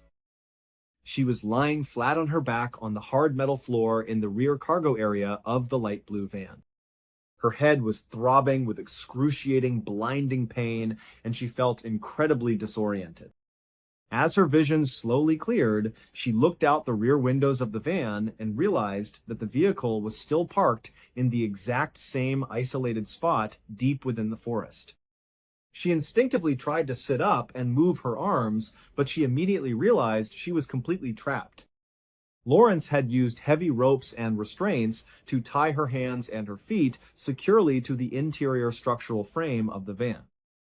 She was pinned down, entirely immobile and completely at his mercy. Before she could fully process the horror of her restraint, she heard footsteps approaching the vehicle. Lawrence walked to the back of the van, swung the heavy rear doors wide open, and climbed into the cargo area. The polite, grandfatherly facade he had maintained on the highway was entirely gone. His face was cold, detached, and monstrous. Without saying a single word, he immediately launched a brutal, vicious, and prolonged physical and sexual assault against the bound teenager. Mary was absolutely terrified, a young child trapped in a living nightmare with a sadistic adult. She did not have the physical strength to fight back against her restraints, so she resorted to the only weapon she had left, her voice. As Lawrence assaulted her, Mary began to quietly, desperately beg for her life. Over and over again, through heavy tears, she whimpered, pleading with him to stop, promising him that if he just let her go, she would never tell a single soul what he had done to her. She promised to keep his secret forever if he would just show her a shred of mercy. Lawrence never responded to her pleas. He never spoke, he never yelled, and he never looked at her with remorse. He simply continued his horrific assault in absolute chilling silence for hours on end, ignoring her cries as the afternoon transitioned into the dark of night. Eventually, Lawrence grew physically exhausted. He finally stopped the assault, climbed out of the rear cargo area, and walked around to the front of the van. He climbed into the driver's seat, leaned his head back, and fell into a deep sleep. Back in the dark cargo hold, Mary lay in absolute agony. She spent the long night hours frantically pulling and twisting against the ropes, desperate to find some slack that would allow her to free her hands or feet. But Lawrence had tied the knots with expert, unyielding precision. The tight ropes only cut deeper into her skin, leaving her entirely unable to escape. She was left alone with her thoughts in the pitch black, weeping silently, wondering if she would ever see her family again, and fearing what this monster would do to her when he woke up. In the middle of the night, Lawrence suddenly awoke. Without uttering a word to the terrified girl in the back, he started the van's engine, shifted into gear, and drove out of the forest access road. He navigated back onto the main highway and drove through the darkness for a significant distance. Mary lay in the back, shifting violently with the movement of the van, completely unaware of where they were going. Eventually, Lawrence turned off the highway onto another remote access road, driving deep into an entirely different wilderness area. This time, he navigated the van down into the deep, rocky isolation of a massive desert canyon, far away from any potential witnesses or prying eyes. He brought the van to a final stop, walked around to the back, and opened the doors once again. Mary, battered and weeping, began her desperate begging all over again, crying out for freedom. But Lawrence remained entirely deaf to her suffering. He climbed back into the van, and the horrific torture and assault resumed, continuing unabated through the final hours of the night until the dark sky finally began to break and the morning sun rose over the canyon walls. When the sunlight finally illuminated the interior of the van, Lawrence stopped. He climbed out of the vehicle and stood on the dirt ground, staring in at his victim. He reached forward and, to Mary's immense shock, began to untie the heavy restraints that bound her limbs. He pulled her battered, bloodied body out of the cargo hold and forced her to stand upright on her feet. Mary was entirely weak, her body covered in deep bruises and blood, her spirit nearly broken. Believing that this might be the moment of her release, she looked at him with tears in her eyes and whispered a final plea, asking him to please just let her go home. Lawrence looked at her with a cruel, mocking expression. He repeated her words back to her, stating that since she wanted to be set free so badly, he was going to set her free. He walked away from her toward the front of the van, reached into a heavy metal toolbox, and pulled out a sharp, heavy-duty hatchet. Mary had only a fraction of a second to realize what was happening before Lawrence closed the distance between them. In one fluid, terrifying motion, he used his left hand to firmly grab Mary's left wrist, anchoring her arm in place. With his right hand, he raised the heavy hatchet high into the air and brought it down with massive force onto her left forearm. The sharp blade sliced cleanly through her flesh, muscle, and bone, completely severing her left arm off her body just below the elbow joint. The sheer shock and physical trauma caused Mary to fall backward onto the hard dirt ground. She stared down in absolute horror at the gaping, spurting wound where her left arm had been just moments before. Her brain struggled to process the unimaginable agony. But before she could even scream, Lawrence stepped over her. He reached down with his left hand, grabbed her right wrist, and pinned it down. Mary knew with absolute certainty what was coming next. Terrified and fighting for her life, she began to scream at the top of her lungs, kicking her legs out violently, striking Lawrence's body with all the remaining strength she possessed in a desperate bid to force him off her. But Lawrence's grip on her right wrist was unyielding. He raised the hatchet again and began hacking at her right forearm. It took 4 separate, brutal, agonizing blows of the hatchet to finally cut through the bone and completely sever her right arm from her body. Mary collapsed into a crumpled heap on the ground, bleeding profusely from both of her severed limbs, her body experiencing a level of physical pain that few human beings have ever survived. As she lay there screaming, Lawrence did not look at her face. Instead, his attention was completely caught by something bizarre and horrific. When he had severed Mary's left arm, her hand had instinctively clutched onto the sleeve of his shirt in a final death grip. Now, her severed left hand was still firmly attached to his clothing. With an air of absolute indifference and nonchalance, Lawrence stood over her, completely ignoring her screams, and began casually flicking his arm, trying to shake the severed hand off his sleeve. After a few moments, the hand finally detached and fell to the earth. Lawrence turned his attention back to Mary and noticed that she had suddenly gone entirely silent. Her body had gone completely limp, and she was lying motionless in a massive, expanding pool of her own blood. Believing that she had finally succumbed to blood loss and shock, Lawrence calmly walked back to his van, placed the bloody hatchet inside his toolbox, and walked back over to her seemingly lifeless body. He grabbed Mary by her shoulders and began dragging her body across the dirt ground, leaving a thick trail of blood in his wake. About 100 feet down the remote canyon road, the path ran directly over a massive concrete culvert, a giant drainage tunnel built deep underneath the roadway to allow water and heavy storm runoff to pass safely beneath the concrete without washing the road away. This particular culvert was constructed roughly 30 feet below the actual surface of the road. If a person stood on the edge of the road, there was a steep, near vertical 30-foot drop-off down onto a bed of jagged rocks and boulders that surrounded the opening of the drainage tunnel. Lawrence dragged Mary's limp body directly to the edge of this precipice. Without a single hint of hesitation, he threw her body over the side, sending her plunging 30 feet down through the air to smash violently against the jagged rocks below. Lawrence then carefully navigated his way down the steep dirt embankment to the bottom of the canyon. He walked over to her crumpled body, picked her up, and stuffed her deep inside the dark, cold concrete interior of the culvert drainage pipe, hiding her from view.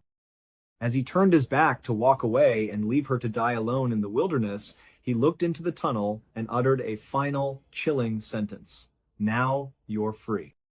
But miracles do happen, and Mary Vincent was not dead. Legally, medically, and physically, she should have died at multiple different points during this horrific sequence of events. She should have died from the initial hammer blow, the massive blood loss from 2 severed limbs, the shock of the amputations, or the severe internal trauma of being thrown down a 30-foot cliff onto solid rock. But against all mathematical and medical odds, her heart kept beating. Later in her life, Mary would recount the terrifying reality that she was completely lucid, fully conscious, and profoundly aware of everything that happened to her during the entire attack, except for the brief moment she was knocked out by the hammer. She vividly remembered the sensation of her arms being severed. She recalled that when Lawrence first grabbed her left wrist, she had instinctively clamped her fingers down onto his shirt sleeve, trying to anchor herself. When the hatchet came down and severed her arm, she remembered falling backward, but her brain experienced a strange phenomenon where time seemed to slow down to an absolute crawl. As she fell through the air, she looked up and literally saw her own severed hand still firmly gripping the sleeve of Lawrence's shirt, detached from her body. When Lawrence began hacking at her right arm, Mary realized that if she continued to scream, kick, and fight, he would realize she was still alive and would likely use the hatchet to cut her throat or smash her skull. In a moment of supreme instinctual genius, she forced her entire body to go completely limp. She kept her eyes half open, maintaining a blank, glazed stare, and completely stopped breathing out loud. She watched through her eyelashes as Lawrence casually flicked her severed hand off his arm. She remained absolutely still and silent as he dragged her across the dirt, and she did not make a single sound or whimper when he threw her body off the 30-foot drop-off. The fall broke 4 of her ribs and caused immense internal agony, but her fierce will to survive told her that she had to endure the punishment in absolute silence, or he would finish her off. She lay perfectly still inside the dark concrete culvert, listening to the sound of his footsteps fading away, followed by the distant sound of his van engine starting up and driving off into the distance. Even after the van left, Mary did not immediately move. She worried that Lawrence might have parked his van further up the road and could be waiting at the top of the cliff, watching to see if she would crawl out. She forced herself to lie in a contorted, agonizing position inside the cold pipe for a long time. Eventually, the extreme blood loss began to take its toll, and an overwhelming, heavy wave of fatigue washed over her. She felt herself slipping toward unconsciousness, but she suddenly heard a distinct, powerful voice echoing inside her own mind. The voice told her with absolute clarity, "You cannot go to sleep. If you go to sleep right now, you are going to die.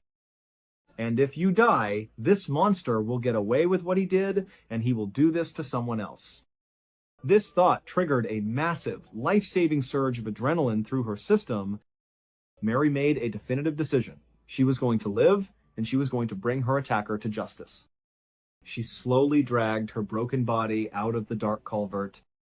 Once she was out on the canyon floor, she looked at the raw, bleeding nubs of her forearms.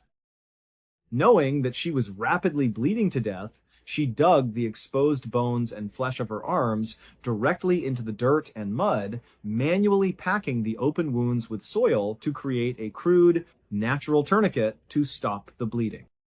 Then she realized that if she walked with her arms down, the gravity would cause her remaining blood and muscle tissue to slip out of the wounds. She raised her mutilated forearms high above her head and began the impossible task of climbing up the steep 30-foot embankment. Using her feet, her knees, and her broken ribs, she crawled and scratched her way up the dirt cliff until she finally reached the edge of the road. She was completely naked, covered from head to toe in thick mud, dirt, and her own blood, looking like a figure from a horror movie. She began to run down the highway, desperate for help. A car soon approached, but the driver was so utterly terrified by the sight of a blood-soaked, armless figure running down the road in the middle of nowhere that they panicked, stepped on the gas, and drove right past her. Refusing to give up, Mary kept running. She ran for 3 agonizing miles down the hot highway under the morning sun until she finally managed to flag down another vehicle. This car was occupied by a young couple. Though they were initially struck with absolute horror and shock by Mary's appearance, they quickly realized she was a victim in desperate need of help. They lifted her into their vehicle and sped down the highway toward the nearest hospital. Mary Vincent spent the next full month in the hospital undergoing intensive surgeries to save her life, treat her broken ribs, and clean her infected arm wounds. Throughout her grueling physical recovery, her mind remained sharp. She met with police detectives and provided them with an incredibly precise, highly detailed description of Lawrence Singleton, his physical features, his age, and the exact appearance of his light blue passenger van. Using her stellar memory, forensic artists created a highly accurate composite sketch of the attacker, which was immediately broadcast across television news and printed in local newspapers. Not long after the sketch was released, one of Lawrence Singleton's neighbors recognized the drawing and the description of the van. The neighbor contacted the police, leading to Singleton's immediate arrest. He was brought to trial, where Mary Vincent bravely took the witness stand, looked her attacker in the eye, and testified in detail about the horrors he had inflicted upon her. Singleton was found guilty of multiple counts, including kidnapping, rape, and attempted murder. However, due to the specific laws of California in 1978, the maximum sentence the judge could legally hand down for these crimes was a mere 14 years in prison. The judge expressed immense frustration, stating on the record that he wished he could lock Singleton away for life, but his hands were legally tied by the statute.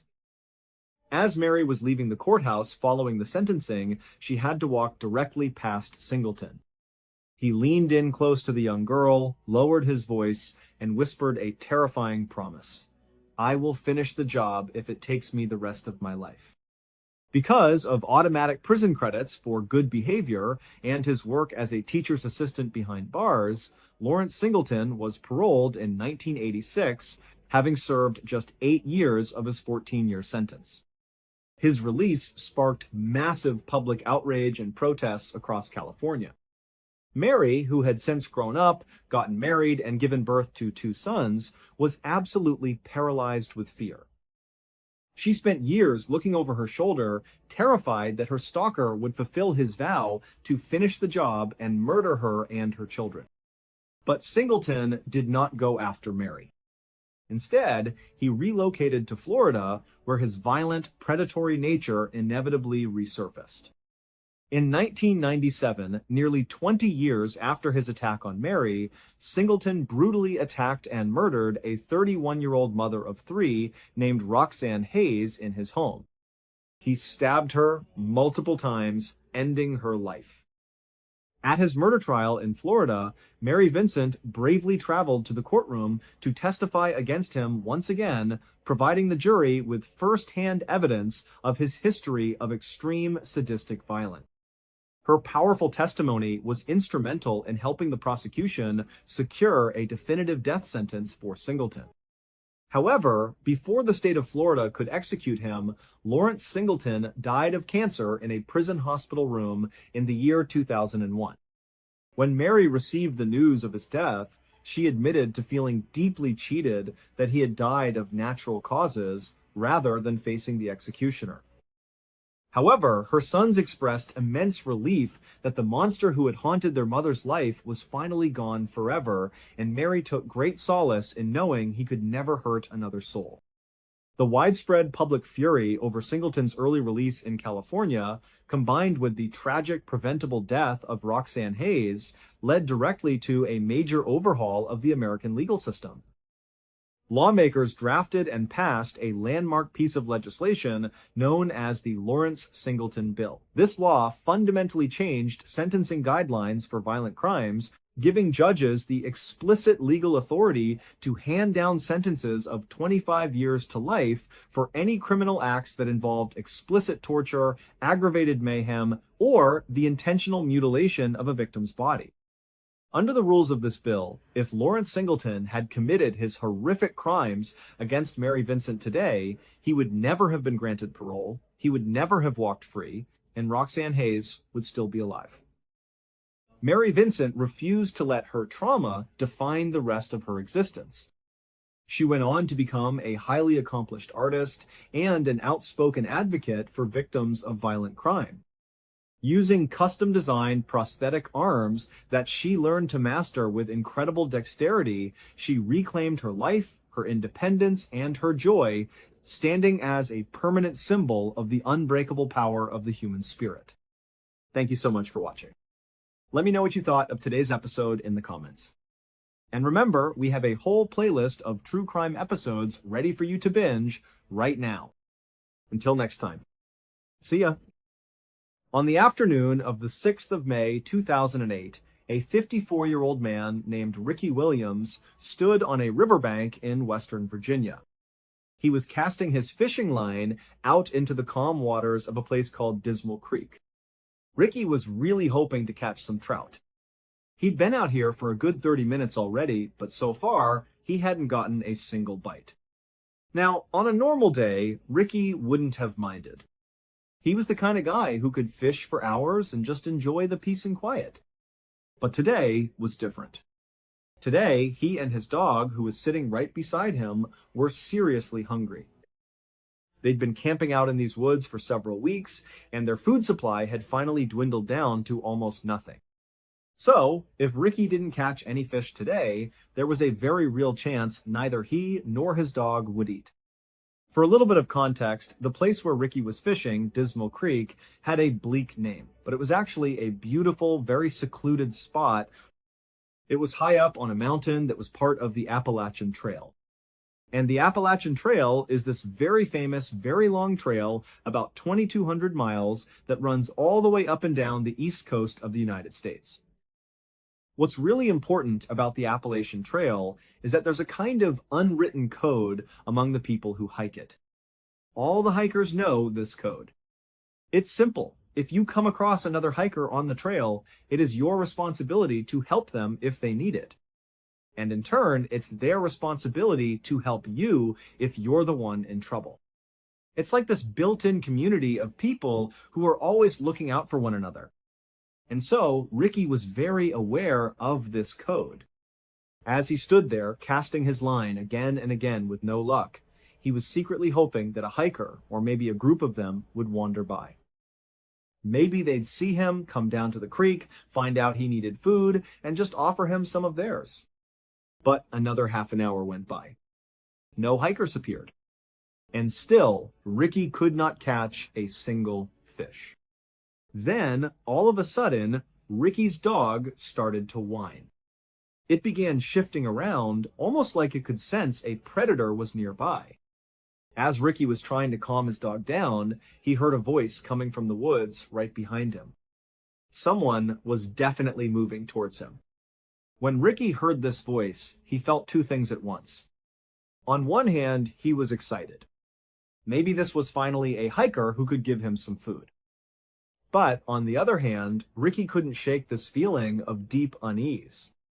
You have to understand, Ricky was an older guy. He was kind of frail. And over the past few weeks, as his food had run out, he had gotten skinnier and skinnier. He really didn't pose a threat to anyone. He was just this weak, older man. Now, generally speaking, the Appalachian Trail was a very safe place.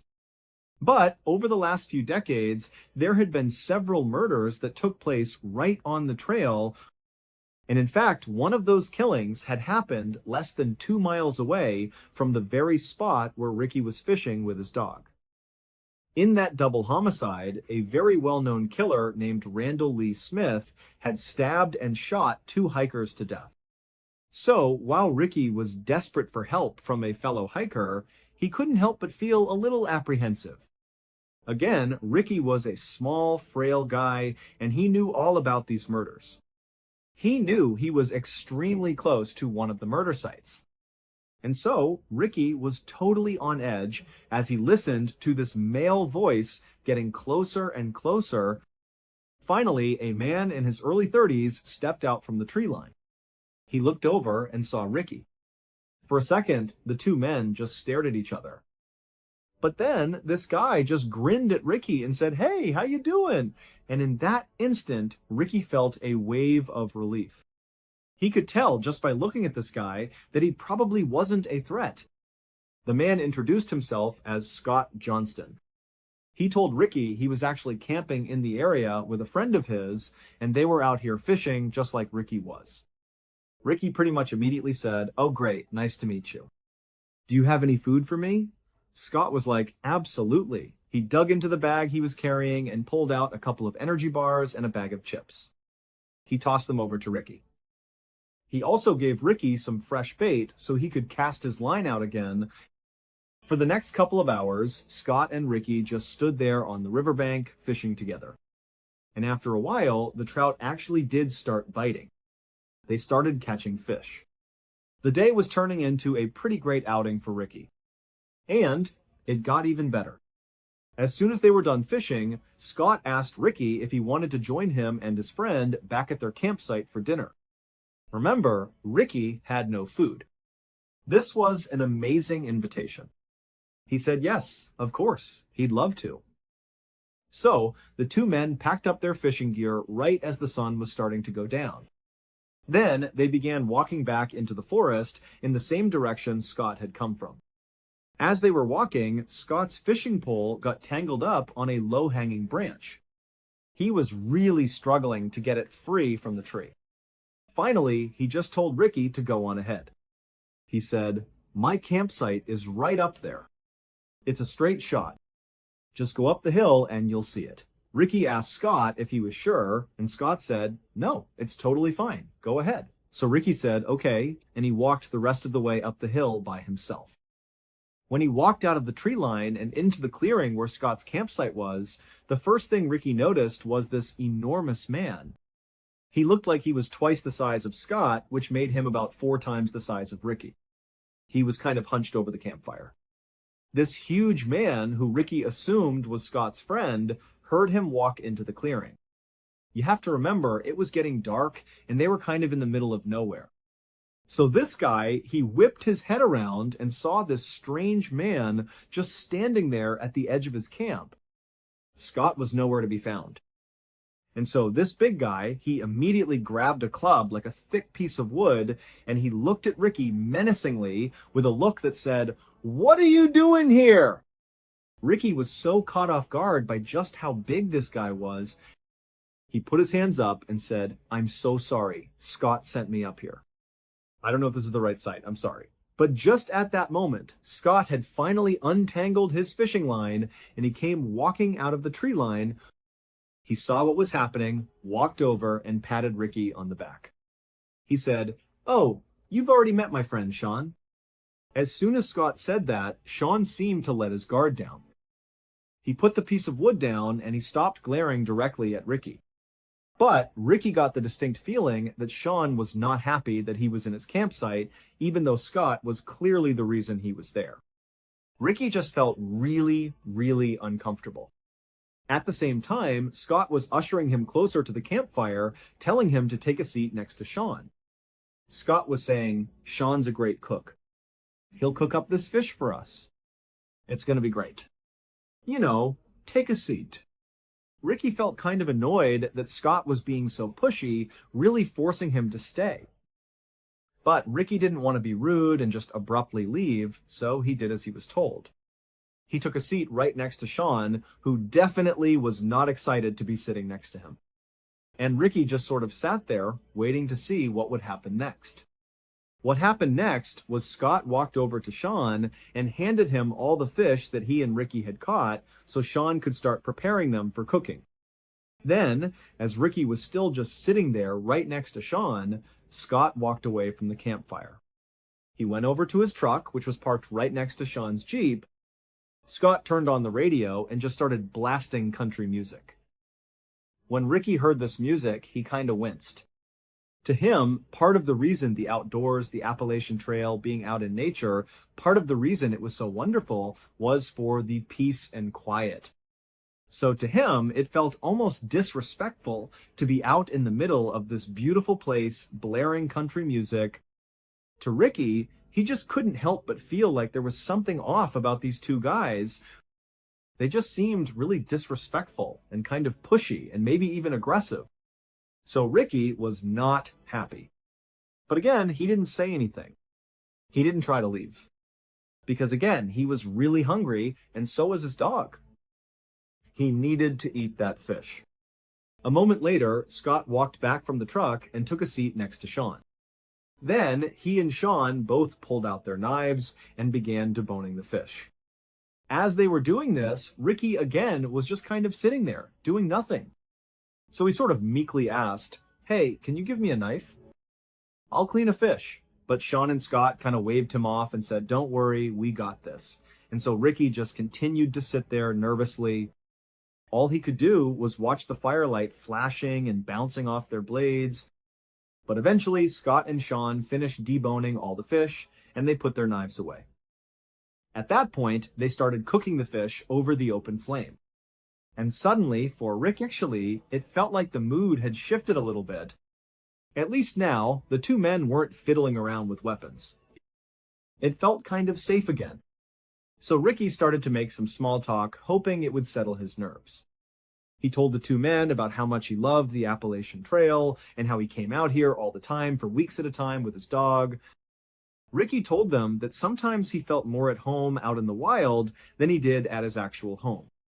It was almost like being out in nature was a religious experience for him. He even told Sean and Scott that sometimes when he was out in nature, he would meditate and pray and even do some chanting, like it was part of a ritual. He was really trying to be in tune with Mother Nature. But as Ricky continued to tell Sean and Scott about his personal life, he noticed that the two men were definitely paying attention. They were kind of nodding along at the appropriate points in his story. But at the same time, Ricky felt like these two men were also kind of looking at him like he was weird. As if they weren't prepared to say it out loud, but after hearing all these things about his life, they were thinking, what's going on with this guy? And so Ricky suddenly felt really embarrassed about being so open with these two guys who once again just seemed like they didn't quite like him or even really want him there. But luckily, right at that moment, the fish was done. And so the men just sat there in silence and wolfed down the food. By the time they finished, it was about 8 o'clock at night. It was very dark outside. And Ricky, at this point, was just ready to go. He still felt so uneasy there. So, after putting down his plate and his silverware and saying thank you to Sean and Scott for their hospitality, he quickly got up, grabbed his dog, and began walking into the woods towards his own campsite. But after Ricky and his dog had walked maybe 10 or 15 feet away from the campsite, two things happened in very rapid succession. Number one, Ricky suddenly stopped and he turned around and looked back at the campsite. And number two, right as he did this, there was this enormous bang sound, like a small explosion that echoed through the forest.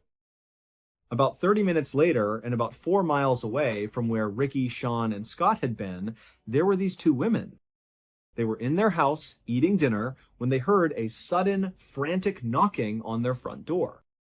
Now, these women lived in a very isolated part of the country, so they were very concerned.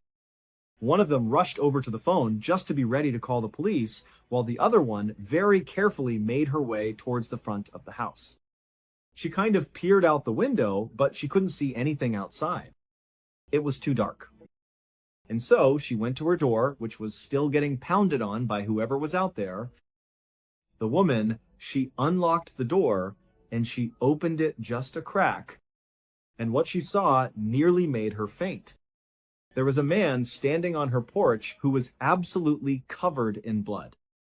It was as if he had been fully submerged in a tank of blood. I mean, he was all red. The man had his hand pressed over his neck, and the woman who opened the door, she looked at him and she saw that there was this rhythmic pulsing of blood pumping out from his neck in time with his heart. This man was clearly bleeding to death, and so the woman, she screamed for the other woman to please call 911. She yelled, "We have someone who's dying here." And so the other woman started calling 911. Then the man on the porch just said, "Please help me." And then he said something about Dismal Creek, and then he collapsed. This was so shocking for the woman who had opened the door that she just stood there staring, having no idea what to do. But then she happened to look up, and she noticed there was a Jeep that was idling out on the road in front of her house. She hadn't even registered it until now.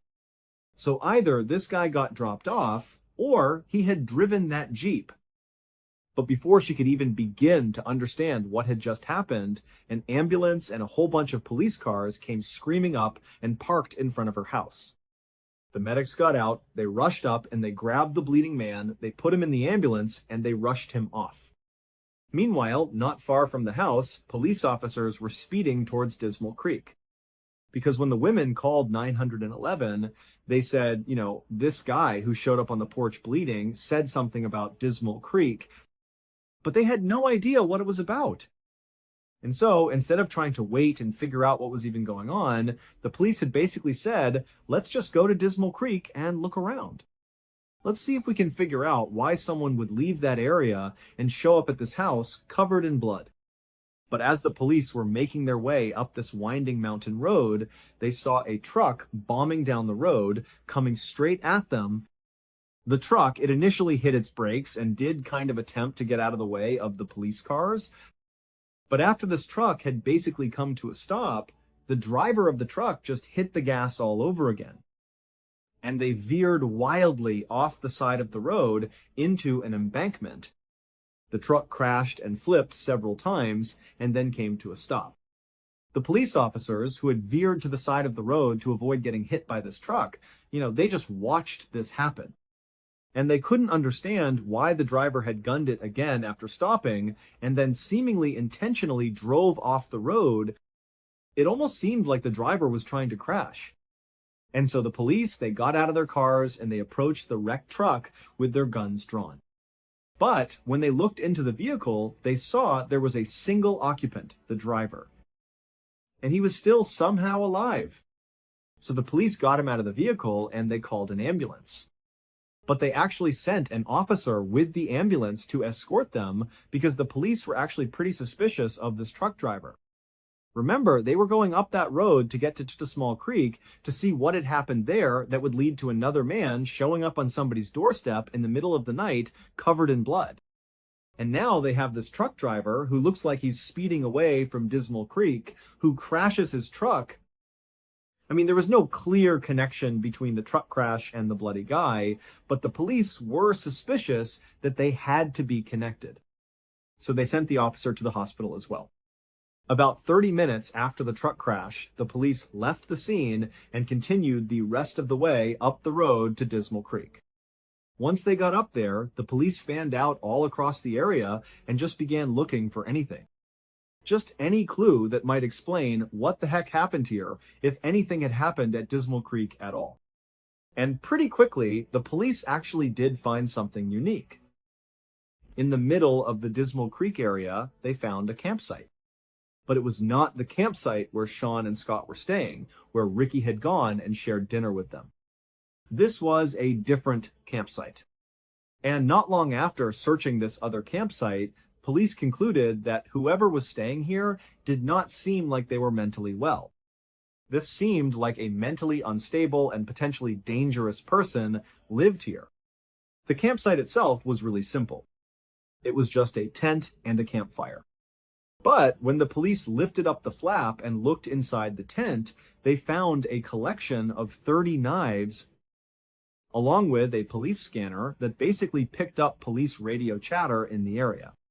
So you could listen to a scanner and basically know what the police were doing in your area.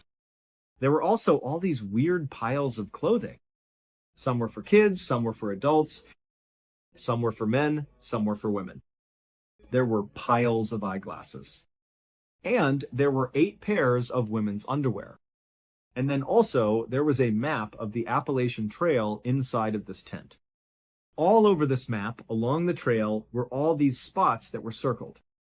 But there was no information about what these circles meant. However, one of the places that was circled was Dismal Creek. And then next to the map was a radio. And inside the radio was a cassette. And so the police just hit play. And immediately, what they heard totally creeped them out. Because the tape sounded like some kind of satanic ritual. It was basically this one man's voice just kind of howling and chanting over and over again. But by far, the most shocking thing that was found inside of that tent was a single piece of paper. And this piece of paper was a birth certificate. And the name on the birth certificate was a name that basically all police in this area knew. And in fact, anybody living in or around the Appalachian Trail would definitely know this name. The identity of this person, the name on the birth certificate, was the key to putting together all these seemingly disconnected events that had happened on this night. From the explosion when Ricky walked away from the fire, to the bloody man at the house, to the truck crash, they were all connected through this single person. A few hours earlier, after Ricky had gotten up and walked away from Sean and Scott's campsite, and then after barely making it onto the trail, he had turned around and there was that loud explosion. Well, at that point in the story, Ricky, who's now looking back at the campsite and looking at Sean and Scott, he can see that the two of them, they've heard the sound too. And they were now staring at each other with looks of absolute shock and terror on their faces. But then Ricky watched as Sean reached up and touched his face, and he put his hand out in front of his face, and it was covered in red. And the reason for that was because Sean had just been shot in the face, because that loud explosion was the sound of Ricky shooting his gun at Sean. And as Sean and Scott stood there staring at each other in absolute disbelief, Ricky, who's still in the tree line, ran towards the fire and just kept on shooting. And so Sean, at this point, as he sees Ricky coming into the campsite, he stands up and kind of staggers back and falls on the ground. But Scott, who's not hurt at this point, he just gets up and starts running away from the campsite. And Ricky turns his attention towards Scott. And he shoots at him, and he hits him straight in the neck and also in the back. But somehow, Scott just kept on running despite these horrible wounds. And so Ricky watched as Scott disappeared into the woods. And then Ricky turned back to Sean, who's laying on the ground and can't go anywhere. He's been shot in the face. And Ricky just casually raised his gun and shot Sean right in the chest. But amazingly, Sean, after getting shot this second time, it created what must have been the most extreme adrenaline rush ever, because he jumped up to his feet and right in front of his attacker, he just turned and sprinted to his Jeep. He hopped inside, fired it up, and just sped away as fast as he could. And when Sean flipped on his headlights and turned a corner after getting away from the campsite, he looked down the road and he actually saw his buddy Scott, who had run away first, come tumbling out of the woods onto the road. And so Sean, who's gravely injured, drives over next to Scott, and he stops the Jeep long enough for Scott to climb inside.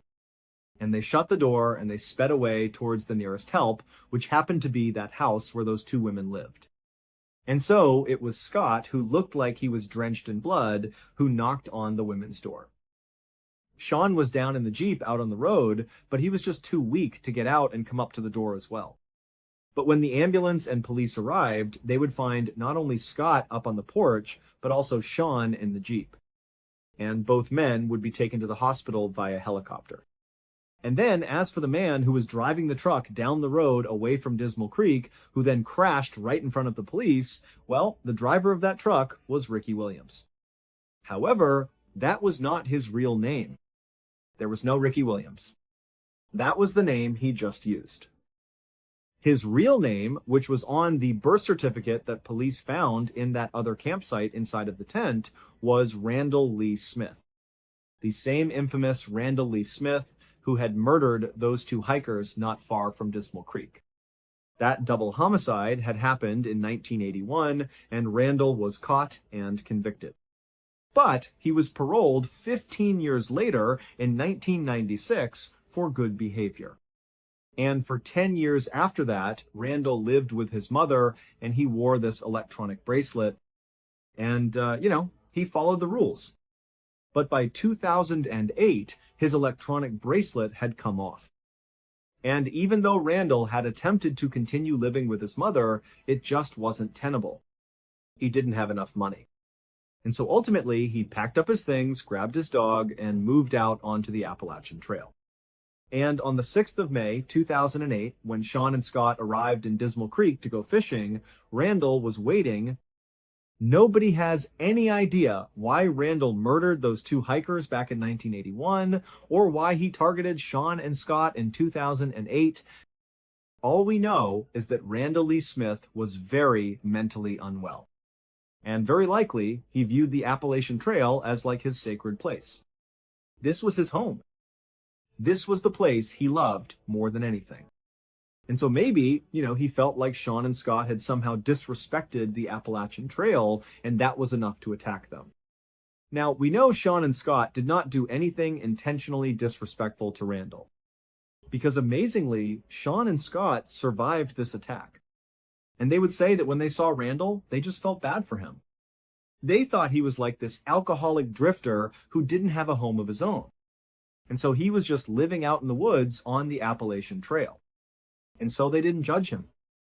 Instead, they really did just want to give him some food and spend some time with him and make him feel human again. That was it.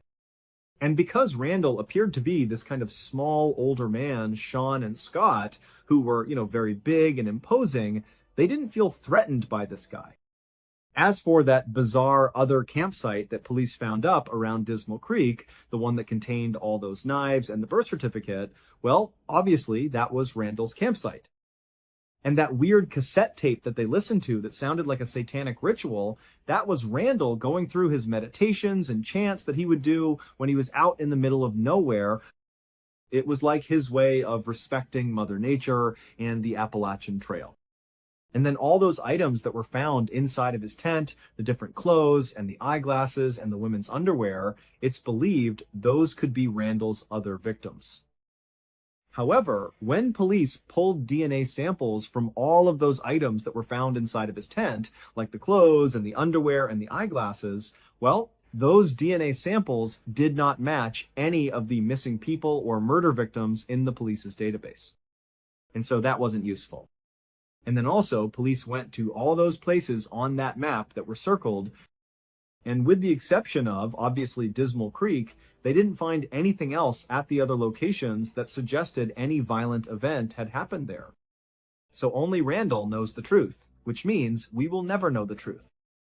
Because just 4 days after Randall was pulled out of that truck that he crashed, he died in police custody from a blood clot that formed as a result of the crash. And in those 4 days that Randall was in custody, he never gave up that there were any other victims. Today, Sean still has a bullet in his head and in his chest. And Scott still has big scarring on his neck and on his back. But both men have made a full recovery, relatively speaking. And they still go back to Dismal Creek all the time to go camping and fishing. Thank you so much for watching. Let me know what you thought of today's episode in the comments. And remember, we have a whole playlist of true crime episodes ready for you to binge right now. Until next time. See ya. To start our story, we have to look at a 28-year-old man named Artyom Sidorkin. Now, Artyom lived in Russia in a city called Izhevsk, which is located in the Ural region. He was a pretty normal guy who loved his work.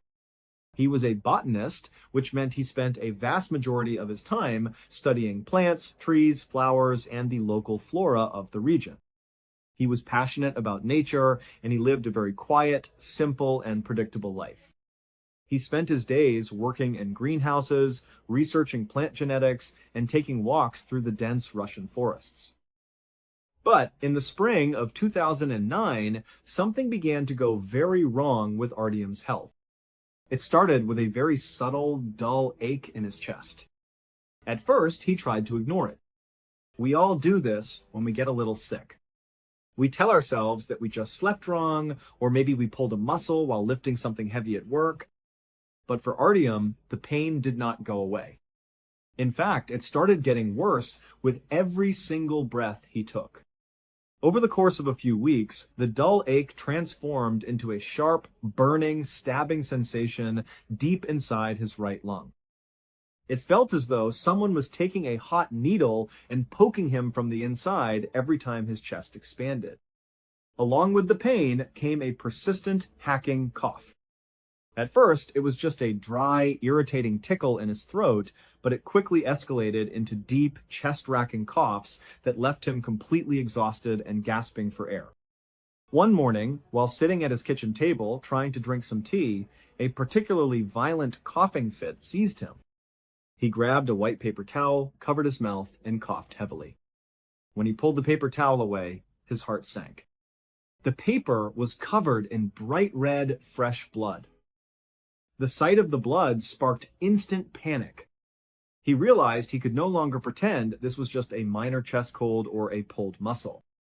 He put on his coat, walked out of his apartment, and made his way to the emergency room of the local hospital. When he arrived, the medical staff took one look at him and knew he was in serious trouble. He was incredibly pale, sweating, and hunched over, clutching his chest in obvious agony. Because of his age, his severe chest pain, and the fact that he was coughing up blood, the doctors immediately jumped to a very dark conclusion. In a young, otherwise healthy man, these specific symptoms almost always pointed to a highly aggressive, advanced stage of cancer. They feared he had a massive, fast-growing tumor inside his thoracic cavity that was actively eroding his airways. The doctors immediately ordered a chest x-ray to see what was going on inside his lungs. A short time later, the radiologist placed the film on the light box and examined the images. Sure enough, there was a distinct, solid, shadowy mass measuring about 5 centimeters in length, sitting right in the middle of Artyom's right lung. The boundaries of the mass were irregular and jagged, which is a classic visual indicator of a malignant, cancerous tumor. The medical team sat Artyom down and broke the devastating news. They told him they were almost certain he was facing a life-threatening, aggressive form of lung cancer. However, before they could schedule a major invasive surgery to cut out a large portion of his lung, they needed to perform a biopsy. This procedure would involve navigating a scope into his lung, snipping off a small piece of the mysterious mass, and sending it to a pathology lab to determine exactly what kind of cancer they were dealing with. Artyom was absolutely terrified. He was only 28 years old, with his entire life ahead of him, and suddenly he was staring down a potential death sentence. He spent the next few days in a state of deep depression, contemplating his own mortality and wondering how much time he had left. On the day of the procedure, he was wheeled into the operating room and placed under general anesthesia. The surgeon made the necessary incisions and carefully navigated into the right lung. When the surgeon located the mass, he used his instruments to carefully excise a portion of the tissue. He pulled the specimen out of Artyom's body and placed it onto a sterile metal tray. But as the surgeon looked down at the tissue sitting on the tray, his brow furrowed. It did not look like any cancerous tumor he had ever seen in his career. The tissue was red and inflamed, but it was shaped almost like a small envelope, as if it was holding something inside of itself. There was also a strange, vibrant hint of green color peeking through the bloody tissue. The surgeon reached for his forceps and gently parted the surrounding tissue to see what was hidden inside. When he opened it up, he froze in absolute disbelief. He literally stopped breathing for a moment, unable to comprehend what his eyes were showing him. Tucked neatly inside the tissue of Artyom's right lung was a living, breathing, bright green Siberian fir tree. It was 5 centimeters long, perfectly formed, and looked incredibly healthy.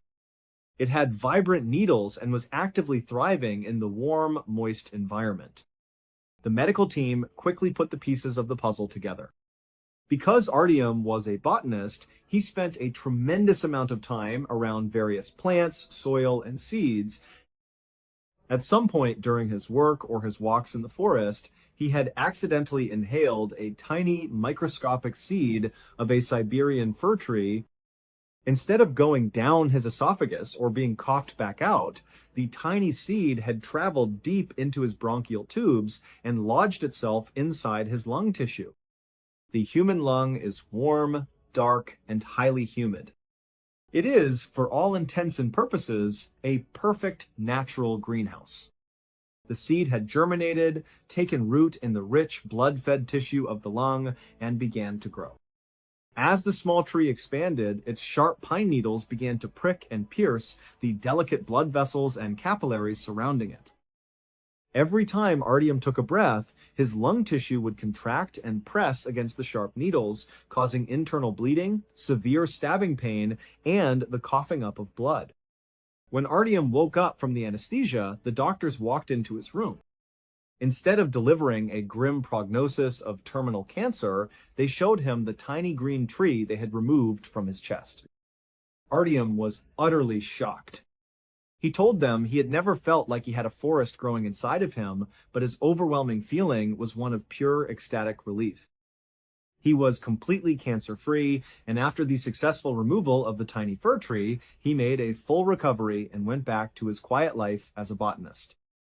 Now, our next story is even more unbelievable, but instead of a physical medical mystery, it is a psychological maze that took decades to fully unravel. It begins with a woman named Pauline Dakin. Growing up in Vancouver, Canada in the late 1960s and early 1970s, Pauline always had this nagging, unsettling feeling that something was fundamentally wrong with her family. Her parents, Ruth and Warren, had an incredibly tumultuous marriage. Warren was a heavy drinker, and when he was under the influence, he became extremely violent, volatile, and prone to terrifying outbursts. The household was always thick with tension, and Pauline and her brother lived in constant fear of their father's temper. So, in 1970, when Pauline was only 5 years old, her mother Ruth decided she could no longer live this way. She packed up their belongings, took the children, and separated from Warren. They moved into a new house on the opposite side of Vancouver. Pauline believed that this would be the start of a peaceful, normal life where they no longer had to walk on eggshells. But instead of the tension dissipating, Pauline noticed that her mother's behavior began to change in a highly concerning way. Even though Warren was no longer in the picture, Ruth became intensely anxious, paranoid, and hypervigilant.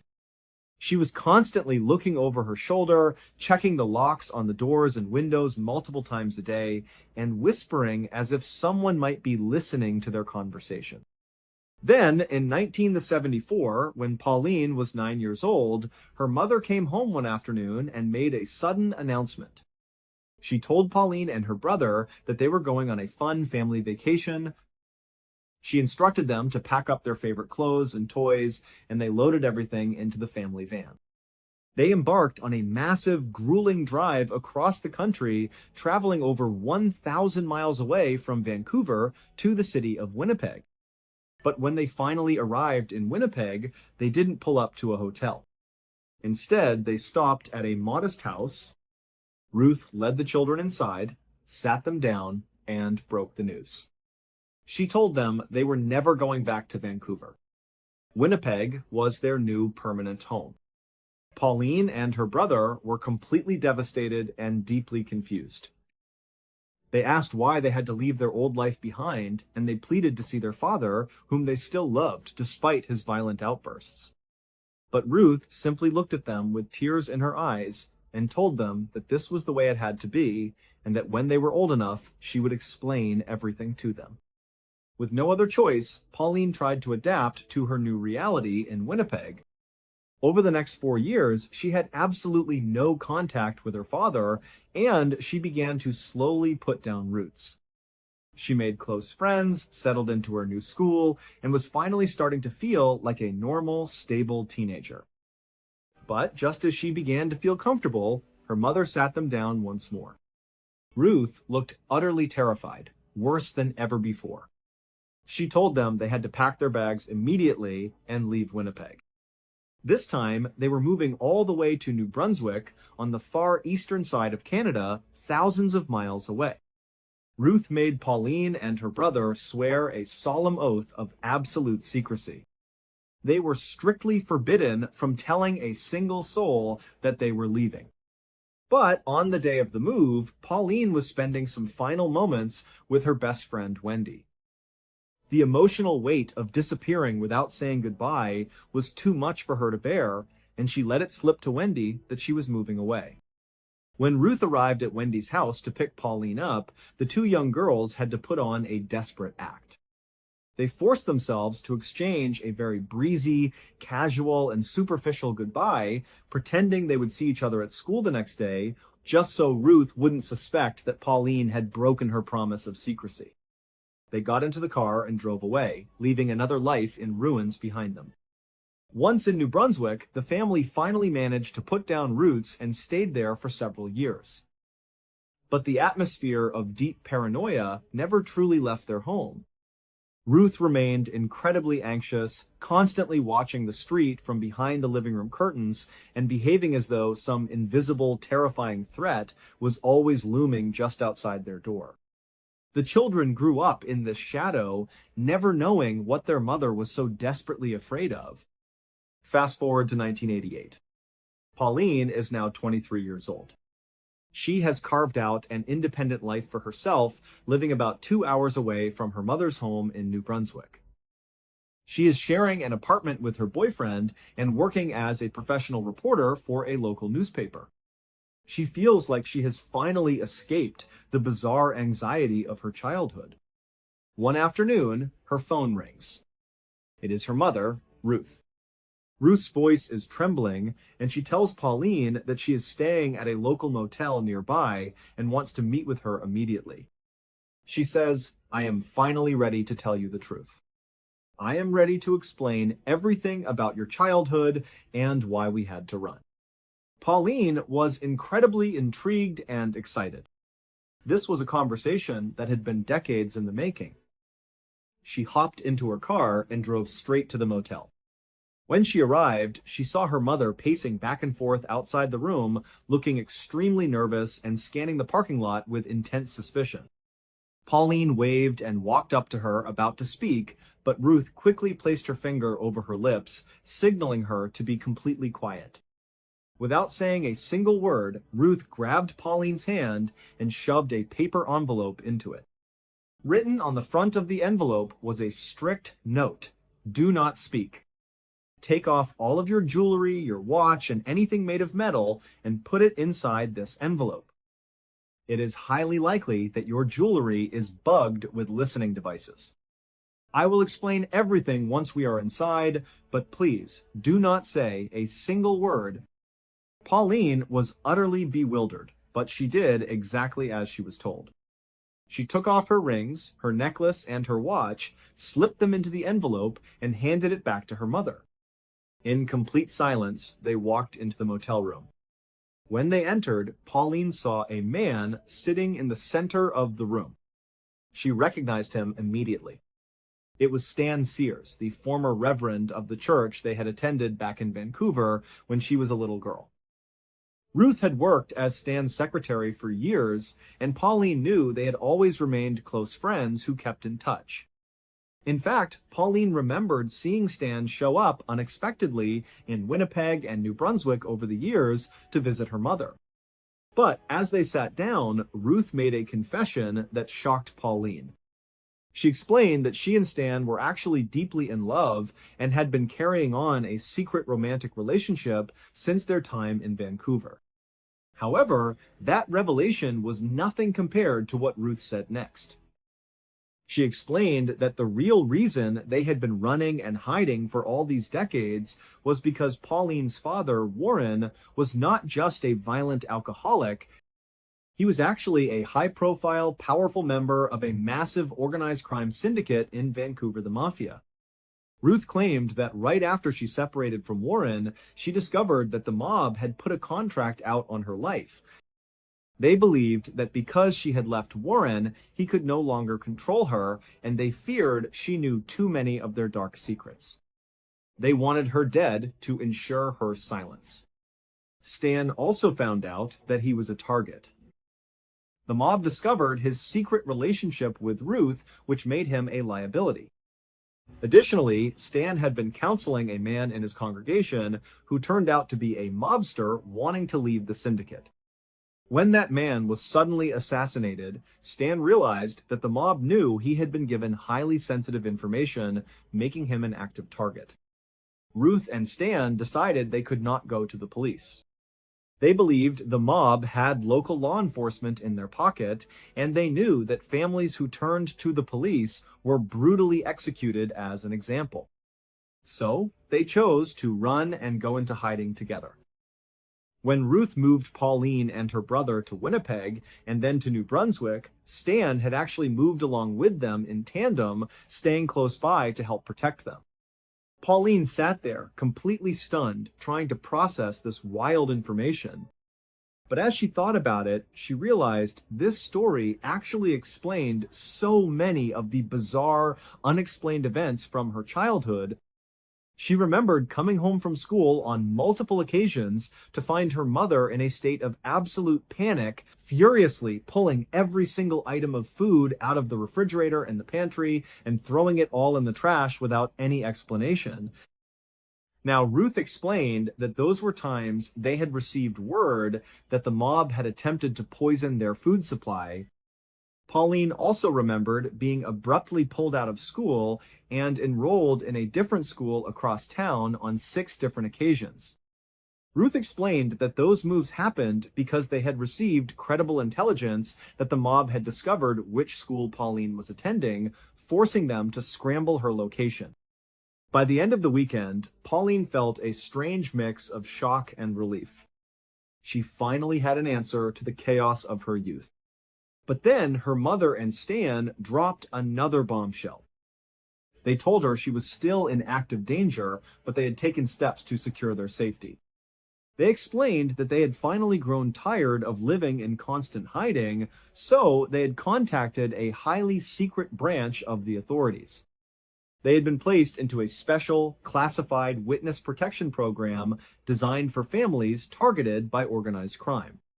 They referred to the shadow program as entering the weird world. In this weird world, undercover agents would constantly follow them around, tracking their movements to ensure no hitmen could get close to them. Ruth told Pauline that because she and her brother were also targets, they had arranged for undercover agents to monitor them as well, even though they had been unaware of it. Stan reached into his bag and pulled out a heavy black radio. He handed it to Pauline and told her that this radio broadcasted directly to the agents assigned to watch her. He warned her that she must only use it in a life or death situation because the moment she called for help, federal agents would risk their lives and engage in a gunfight to save her. Pauline held the radio, her hands trembling. She looked at her mother and asked what had happened to her father, Warren. Was he in prison? Ruth shook her head and said no, he wasn't in jail. She explained that Warren had also been brought into the weird world, and she handed Pauline a handwritten letter. The letter was indeed from her father. It was addressed to Pauline, and in it he wrote about how he had been moved into this protective program and was looking forward to the day when Pauline would join them in the weird world. Completely overwhelmed, Pauline said goodbye to her mother and Stan and left the motel. She got into her car, but before she could start the engine, she saw Stan running out of the motel toward her, clutching a round object. He tapped on her window, and when she rolled it down, he handed her a magnetized round piece of metal. He told her it was a highly advanced GPS transponder. He instructed her to stick it out of sight underneath the frame of her car so that the undercover agents could constantly track her exact location and find her quickly if she was ever kidnapped by the mob. Pauline thanked him, placed the transponder under her car, and drove home. But living with this knowledge was incredibly agonizing. The paranoia began to consume her. Every car that drove behind her felt like a hitman. Every shadow in her apartment felt like an assassin. After just a few days of living in constant terror, Pauline couldn't take it anymore. She abruptly broke up with her boyfriend, quit her job at the newspaper, packed up her things, and moved into a new, isolated apartment. She called her mother and told her she wanted to join the weird world immediately. Her mother and Stan were delighted by her decision, but they told her that entering the program was a highly complex process. They said that many different high-level agents had to coordinate her transition, and they told her to be patient and wait for an agent to contact her. So, Pauline waited. She lived in isolation, checking her locks, clutching her radio, and waiting for the call. But days turned into weeks, weeks turned into months, and months turned into years. In fact, the waiting dragged on for 5 long years. During those 5 years, Pauline slowly began to rebuild a normal life. She met a kind man named Kevin, who eventually became her husband. As they spent long nights talking, Pauline decided to share her family's wild secret with him. But as Kevin listened to the details, he began to ask logical questions that Pauline had never considered. He asked why a secret government agency would keep her waiting for 5 years without any contact. He asked why they would use a civilian radio or a magnetic transponder instead of official government protocols. He suggested that something was deeply wrong with the story. Pauline wanted to believe her mother, but Kevin's questions sowed seeds of doubt. She realized she needed to know the truth once and for all. She decided to set up a clever sting operation to test her mother and Stan. She called her mother, crying and panting heavily, putting on an incredibly convincing performance. She told her that someone had just kicked in the door to her apartment, searched her things, and fled. She asked if she should call the local police. Ruth panicked and told her absolutely not to call the police. She said she would immediately get in touch with Stan so he could alert the undercover agents watching her building. Just a few minutes later, Ruth called back. She sounded incredibly relieved. She told Pauline that she had spoken to Stan, who had contacted the undercover agents stationed outside her apartment. Ruth said the agents had witnessed 2 mafia hitmen break into her apartment, but they had moved in quickly, tackled them, and taken both hitmen into custody. She assured Pauline that she was safe now. Pauline felt a cold, sinking feeling in her chest. She took a deep breath and said, "Mom, I made the whole thing up. Nobody broke into my apartment. I've been sitting here quietly all day. I lied to you." The line went dead silent. It was in that moment that the illusion shattered. Pauline realized that her entire life, since the age of 5, had been built on a massive, fabricated lie. There was no mafia, her father was not a hitman, and there were no undercover agents protecting them. It was all a fantasy. But as Pauline dug deeper, she discovered the incredibly complex psychological truth behind the lie. It turned out that Stan Sears was suffering from a rare mental health condition known as delusion syndrome. People with this condition can appear completely normal, highly intelligent, and perfectly lucid in their daily lives, but they harbor one single, fixed, unshakable delusion. In Stan's mind, he truly believed that the mafia was hunting him down. Because of his close relationship with Ruth, he had gradually passed this delusion on to her. This is a recognized, rare psychological phenomenon known as folie à deux, or madness for two. When a highly dominant, charismatic personality with a delusion is paired with a highly submissive, anxious partner, the partner can adopt the delusion as absolute reality. When Pauline later confronted both her mother and Stan, she expected them to break down and apologize for the decades of deception, but they didn't. They couldn't. To them, the danger was still absolute. They refused to believe Pauline's evidence, and they continued to live in fear. Their biggest worry after Pauline confronted them was not that their lie had been exposed, but rather that Pauline was putting herself in mortal danger by refusing to use her GPS transponder and radio. They genuinely believed she was going to be assassinated by the mob. Ruth and Stan eventually took this delusion to their graves, never once admitting it was a lie because their minds simply could not process reality. Pauline had to find a way to make peace with her bizarre childhood on her own. She did so by writing a best-selling memoir about her experiences titled Run, Hide, Repeat, which allowed her to finally close that chapter of her life. Our final story brings us to the quiet, scenic town of Del Mar, New York, in November of 2004.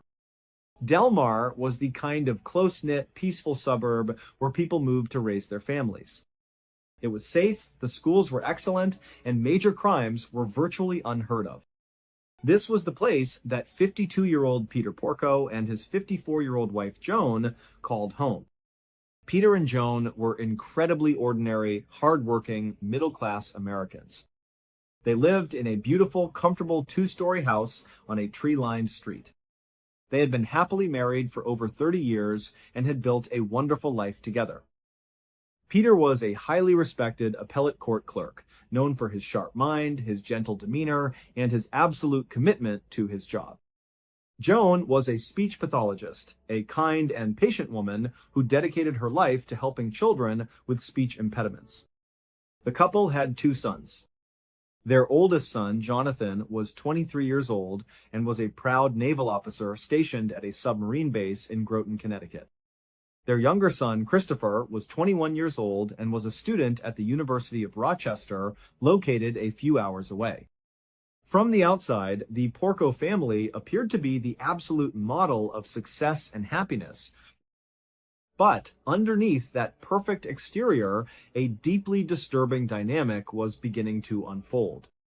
To understand the tragedy that took place, we have to look closely at the events of Monday, November 15, 2004. It began like any other chilly autumn morning. Peter Porco's alarm went off at his usual time, and he rose from his bed to start his well-rehearsed morning routine. Peter was a man of deep habit. He walked into the master bathroom, turned on the light, and relieved himself. He washed his hands, looked at his reflection in the mirror, and picked up his shaving cream. He lathered his face, took his razor, and carefully shaved his beard, rinsing the blade under the warm, running water, just as he had done thousands of times before. Once he was finished, he wiped his face dry with a clean towel and walked back into his bedroom to put on his neat, professional work clothes. With his clothes on, Peter quietly walked downstairs, taking care not to wake Joan, who was still asleep in their bed upstairs. The house was peaceful and quiet.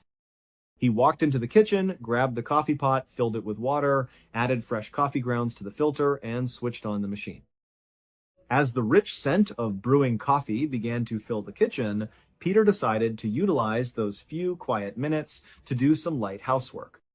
He went over to the dishwasher, which had finished its cleaning cycle the night before.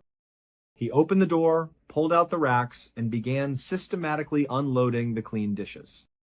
He placed the plates, bowls, and coffee mugs into their designated cabinets and neatly sorted the silverware into the drawer. Once the dishwasher was empty, he gathered the dirty cups and plates that had accumulated in the kitchen sink, loaded them inside, added detergent, and started a new cycle. By this time, his fresh pot of coffee was fully brewed. Peter poured himself a warm mug and decided he wanted to read the morning newspaper. The paper was usually delivered early and left on the driveway, so Peter walked over to the front door, turned the handle, and stepped outside into the crisp, cool autumn air. He walked down the front steps, picked up the tightly rolled newspaper from the driveway, and turned around to head back inside. But as he pushed against the front door, he realized it wouldn't budge. In his morning haze, he had forgotten that the lock was set to automatically engage when the door closed. He was locked out of his own house. However, this was not a major problem. Like many homeowners, Peter had prepared for this exact scenario.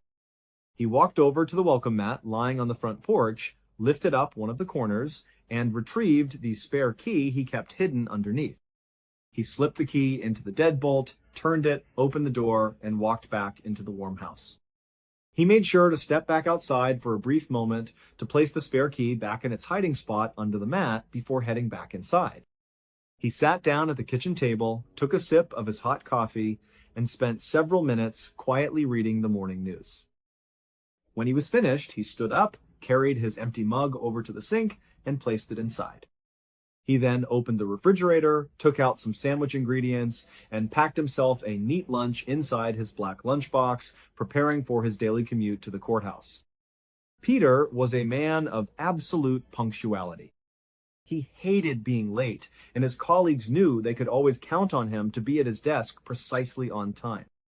With his lunchbox in hand and his keys in his pocket, Peter walked over to the front door, ready to leave. But as he reached for the handle, his body suddenly went completely limp. He collapsed onto the hardwood floor right in front of the door and died. His body lay there, completely blocking the entryway. Back at the appellate court, the hours began to tick by. 9 o'clock came and went, and Peter's desk remained empty.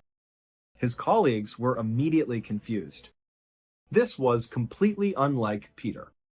If he was going to be even a few minutes late, he would always call.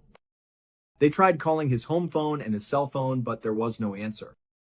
As the morning progressed, their concern turned to genuine worry. The court officials decided to dispatch a court officer to Peter's residence to perform a welfare check and make sure he was okay. When the officer pulled up to the beautiful two-story home in Delmar, he noticed that the family's cars were parked in the driveway. This made Peter's absence even more suspicious. The officer walked up the front steps and knocked loudly on the front door. He waited, but there was only silence. He knocked again, calling out Peter's name, but received no response. He reached out and tried the door handle. To his surprise, the lock was turned and the door was unlocked. He pushed the door open, but it only moved a few inches before hitting something heavy on the floor behind it. The officer leaned forward, peeking his head through the narrow gap, and gasped in horror. Lying on the floor in a massive pool of blood was Peter Porco. His head had been subjected to a devastating, violent attack, and he was clearly deceased. The officer immediately backed out of the house, pulled out his radio, and called for urgent backup and emergency medical services. Within minutes, the peaceful neighborhood was flooded with police cruisers, ambulances, and forensic units. Detectives carefully entered the home, navigating around Peter's body. They began a sweep of the house, moving up the stairs to search for other occupants. When they walked into the master bedroom, they were met with a scene of absolute carnage. Lying in the bed, covered in blood, was 54-year-old Joan Porco. Her face and head had been brutally shattered by a heavy, sharp object. The sheets and walls were stained with blood. But as the paramedics rushed to her side, they realized something truly miraculous. Despite the catastrophic nature of her injuries, Joan was still breathing and had a weak pulse.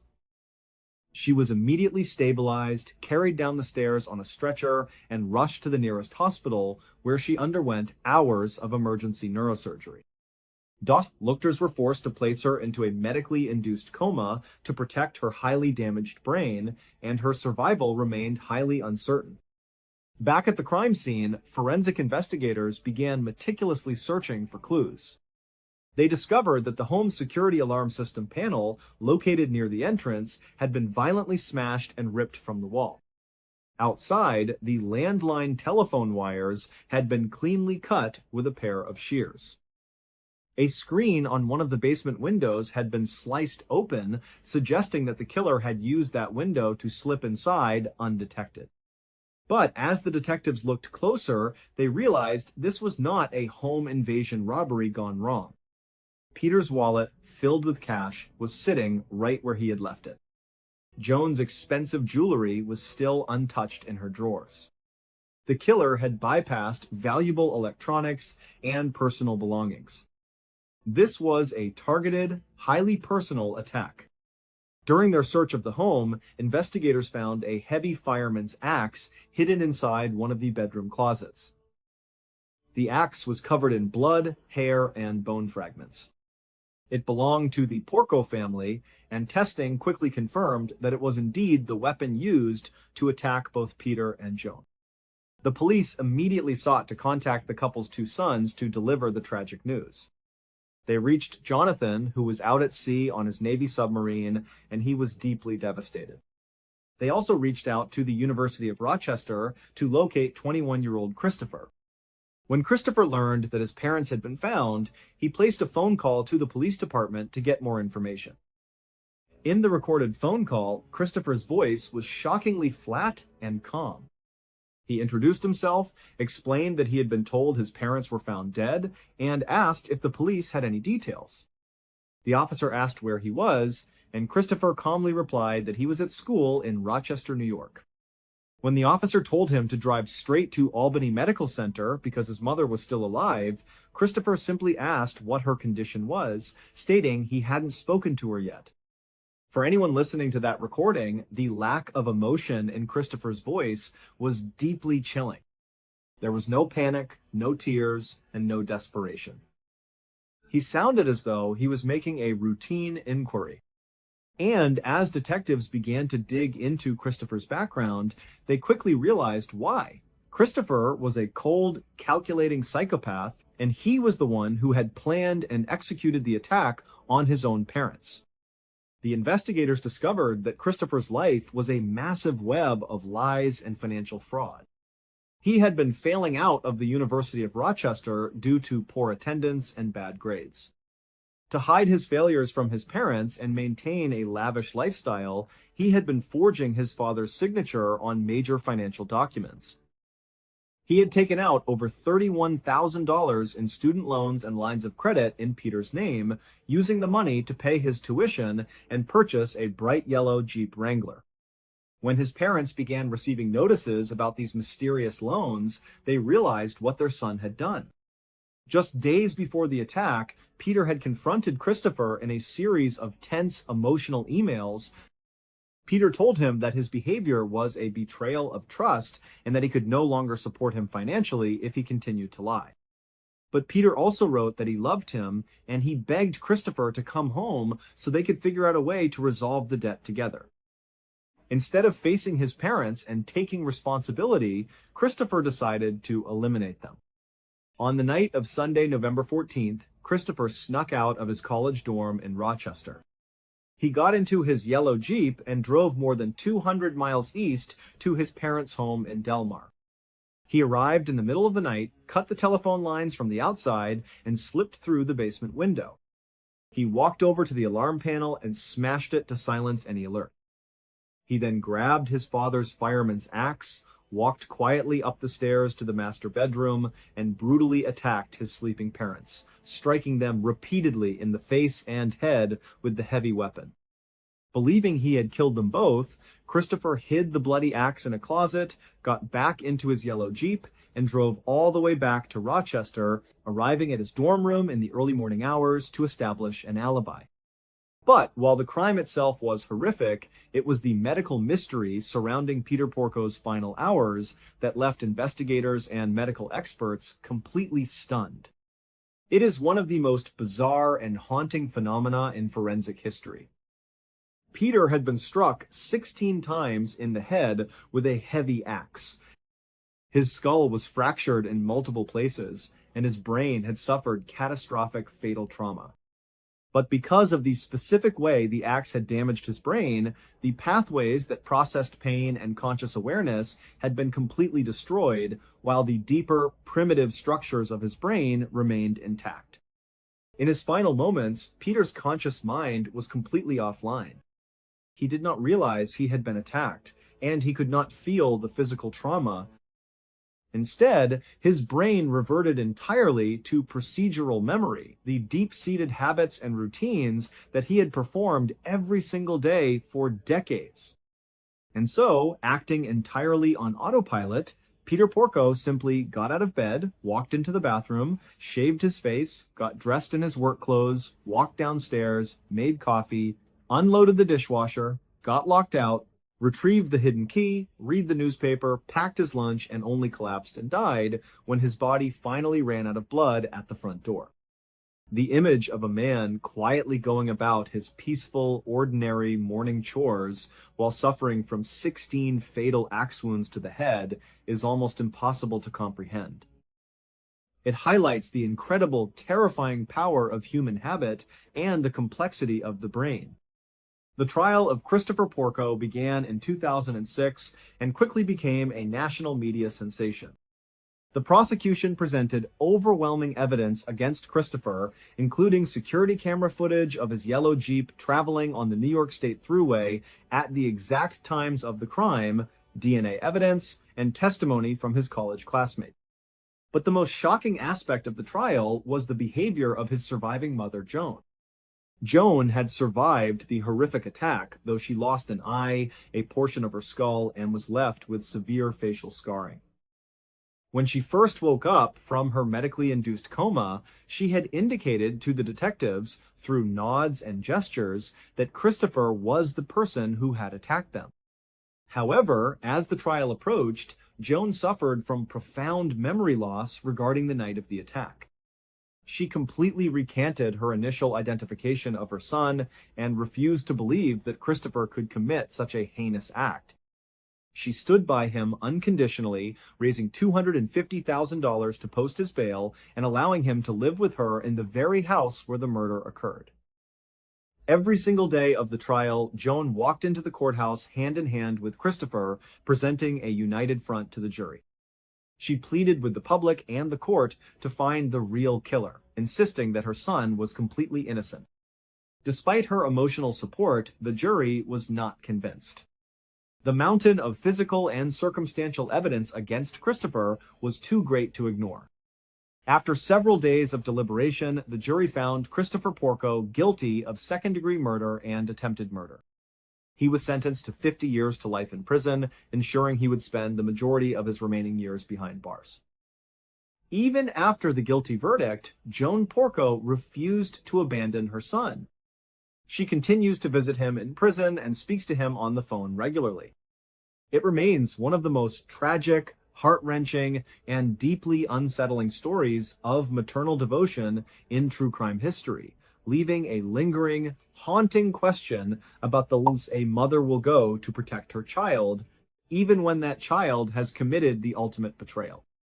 Now, let us examine the sheer length and depth of these cases and the profound psychological impacts they had on the surviving family members. When we look back at the case of Pauline Dakin, we see a woman who spent almost her entire life running from shadows that did not exist. The damage inflicted by Stan Sears's deep-seated psychiatric delusion was not physical, but it was incredibly destructive nonetheless. For decades, Pauline was forced to look at her loving father as a monster, an assassin, and a key figure in a violent mafia syndicate. She was denied a relationship with him, and she spent her formative years in a state of hypervigilance, expecting a bullet or poison to end her family's lives at any moment. Her childhood was defined by packing boxes, midnight flights, and forced goodbyes to dear friends. And yet, when the truth was finally revealed, there was no sense of closure or relief. The tragedy of delusion syndrome and folie à deux is that the people trapped inside the illusion cannot simply be reasoned out of it. To Ruth and Stan, the threat was as real as the air they breathed. Confronting them with facts did not shatter the illusion. Instead, it only isolated Pauline further.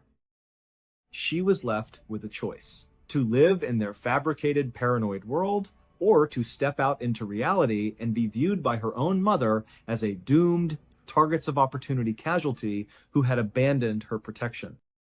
The emotional toll of that isolation is difficult to overstate. Pauline had to mourn the loss of a mother who was still physically alive, knowing that her mother was living in a constant state of terror on her behalf. By writing her book, Pauline was able to take back control of her narrative and share her story with the world, but the scars of her bizarre, shadow-filled childhood would remain with her forever. Similarly, when we look at the Porco case, we are forced to confront the dark depths of human psychology and the absolute limits of maternal love.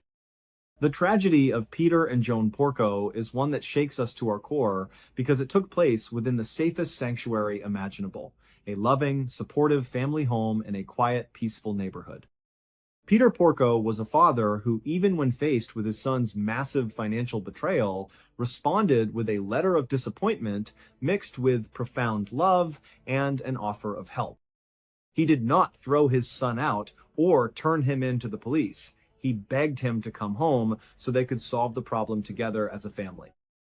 And in return for that love and grace, Christopher responded with the ultimate act of violence.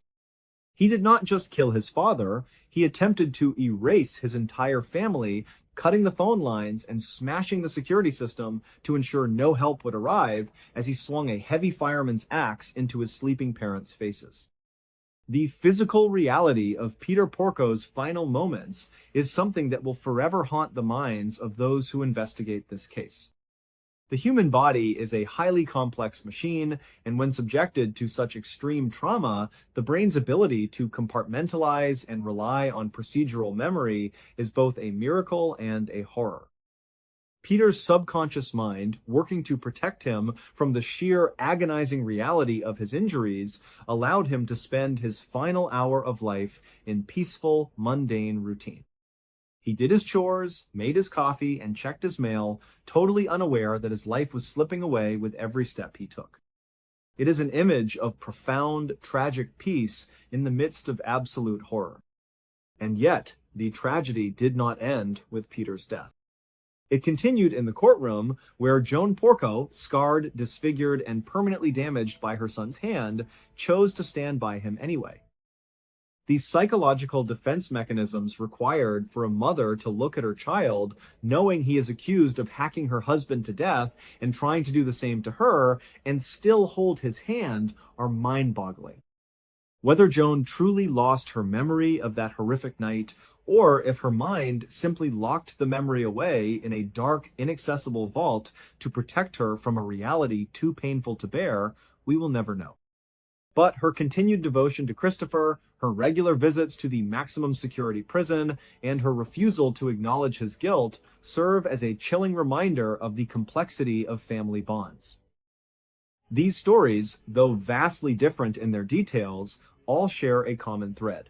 They show us how the human mind, when faced with extreme stress, trauma, or psychological disease, can create its own version of reality. Whether it is a tiny fir tree growing in a lung, an elaborate mafia conspiracy born of a shared delusion, or a dying father performing his morning chores on autopilot, the truth is indeed far stranger and often far more tragic than any fiction we could ever write. We are left to ponder the fragility of our own perceptions of reality. We wake up every day assuming that the world around us is exactly as we see it. We trust our senses, our memories, and our loved ones. But as these cases demonstrate, the line between what is real and what we believe to be real can sometimes be incredibly thin, and when that line is crossed, the consequences can be absolutely devastating. Thank you so much for watching. Let me know what you thought of today's episode in the comments. And remember, we have a whole playlist of true crime episodes ready for you to binge right now. Until next time, see ya. On the morning of the 4th of August, 1998, a 49-year-old woman named Charlotte Waits was rushing around her kitchen in Lynette, Alabama. She reached past her husband, Barry, who was busy washing the last of the breakfast dishes at the sink, and she grabbed a clean coffee mug from the cupboard. It was a Tuesday morning, and just like any other Tuesday, they were both getting ready for what they knew would be busy days at work. Charlotte was a well-respected school administrator for the local district, and Barry was the acting mayor of their small town, a tight-knit community of about 9,000 people where everyone seemed to know everyone else. As Barry dried his hands and left the sink to go grab his briefcase from the dining room table, Charlotte, who was pouring herself a cup of coffee, reminded him about her schedule. She had a hair appointment later that morning, and she also wanted to let him know she'd probably be home later than usual. The reason was she had a difficult meeting with her attorneys that afternoon. You see, Charlotte was unfortunately in the middle of a tense and complicated legal battle. The battle was with her own cousin, a man named Wayne, and it was all over the inheritance from her late uncle's will. The uncle had been quite successful and had left a lot of valuable land directly to Charlotte. But her cousin Wayne believed that he deserved a piece of that land too. So he was formally contesting the will, and today was the day that Charlotte, Wayne, and their respective lawyers were all scheduled to meet and try to hash things out once and for all. Barry turned to Charlotte and asked if she had decided what she was going to say at this meeting. Had she made up her mind about what to do? Charlotte just shook her head and said no, she was still thinking it over. She knew deep down she didn't want to just give up the land her uncle had specifically left to her. But at the same time, she hated the idea of tearing her family apart over money. It just wasn't worth it to her. Barry walked over to where she was standing, and he put a reassuring hand on her shoulder. He told her that whatever happened, no matter what she decided, the family would get through it together. He gave her a quick kiss on the cheek, grabbed his briefcase, and then he left for work. Once Barry was out the door, Charlotte finished her coffee and left the kitchen. She walked up the stairs and knocked gently on the bedroom door of her 17-year-old daughter, Kara. As soon as her knuckles rapped against the wood, Charlotte heard a low groan from inside the room.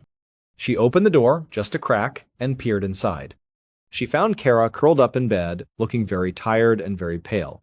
Charlotte knew this wasn't just a case of a teenager trying to get out of going to school.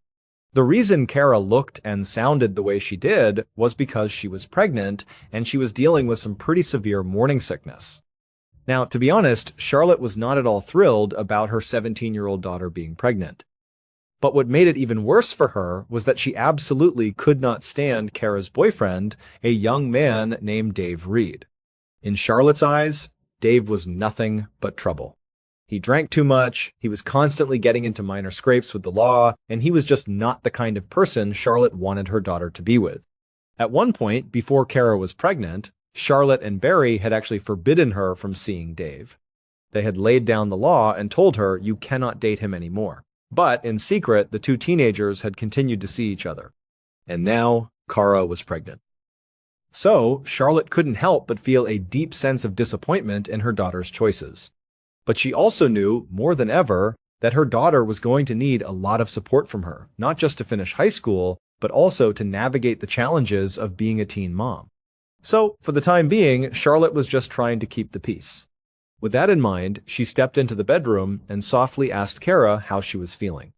Kara just kind of shrugged from under the covers and said she was okay, just a little nauseous.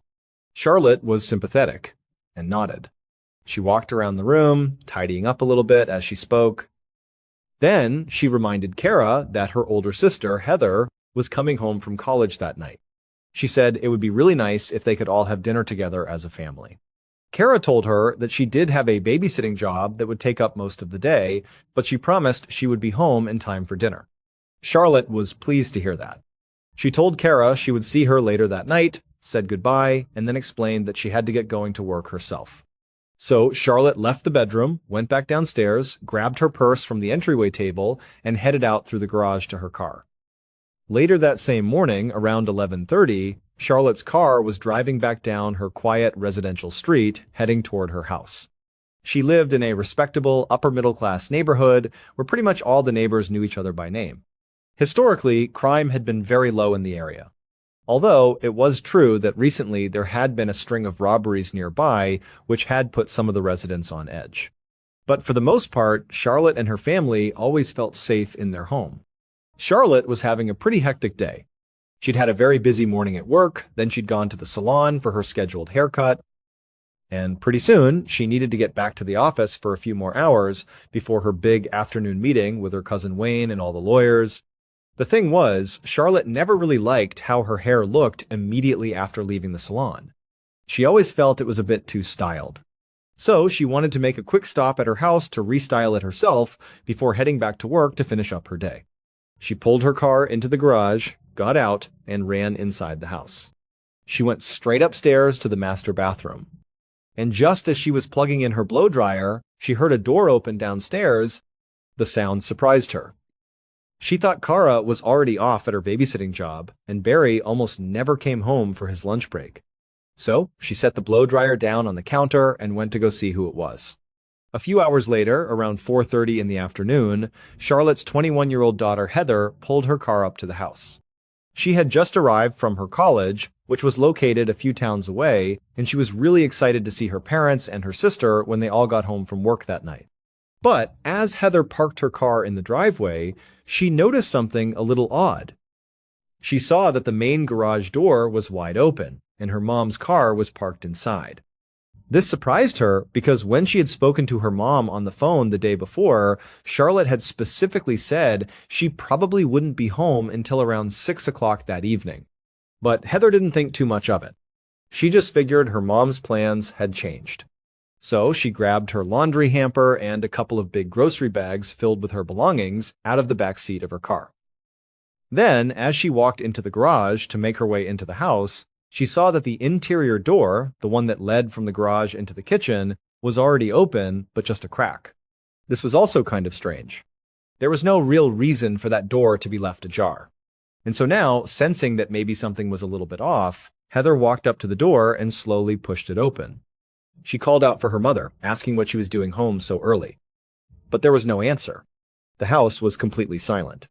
Heather stepped into the kitchen and set down her hamper and the bags on the floor. Then she began walking through the first floor of the house, trying to figure out where her mom was. She couldn't hear her, she couldn't see her. She walked from the kitchen, through the dining room, and as she rounded the corner into the main foyer, she saw her. Her mom was lying at the foot of the stairs, completely motionless. Heather immediately ran to her mom's side and grabbed her, trying to see if she was okay. But when she touched her mom's leg, it was ice cold to the touch. In a panic, Heather ran into the living room, snatched the phone from its cradle, and dialed 911. A few minutes later, Lieutenant Richard Carter of the Lynette Police Department sped down Charlotte's residential street with his lights flashing and his siren blaring. He was responding to a 911 call about a woman who had been found unresponsive. He had been very surprised when the dispatcher had told him whose house this woman had been found inside of. It was the home of the town's acting mayor, Barry Waits. As he pulled up in front of the home, he saw a young woman come running out the front door crying hysterically. Lieutenant Carter stopped his patrol car, got out, and he intercepted the young woman, who immediately begged him to come inside and help her mom. Carter and the young woman rushed over to the house together. He told her to stay outside on the porch while he went in to investigate. And she did. She stayed out front, just quietly weeping to herself, while Lieutenant Carter stepped through the front door. And right away, just inside the foyer, he saw what appeared to be a middle-aged woman lying on her back at the bottom of a staircase. She was completely still. Nearby, the contents of a woman's purse were strewn all across the floor. Carter immediately knelt down beside the woman and felt for a pulse on her neck, but there was nothing. So, Carter stood back up and just took a moment to assess the scene. The first thing he noticed was that there was a bit of foam at the corner of the woman's mouth. This made him wonder if maybe she had suffered a seizure or some sort of severe allergic reaction at the top of the stairs. Maybe she had lost her balance and fallen, and the fall had killed her. But then he also noticed that there were a few distinct drops of blood on the front of her blouse. And when he looked closer at her face, he saw that there were very obvious scratch marks on her chin and also a dark red mark that went all the way around her neck. And in that moment, he realized this woman had likely not just fallen down the stairs. It looked like she had been attacked, beaten, and potentially strangled to death. Later that day, around 5 o'clock in the evening, Lieutenant Richard Carter was carefully sorting through a pile of dirty laundry on the floor of Charlotte Waits' laundry room. For the past half an hour, he and his team had been scouring the crime scene for any possible clues, and now he was holding 2 white towels that were dotted with reddish-brown spots. They looked like blood that had just begun to dry.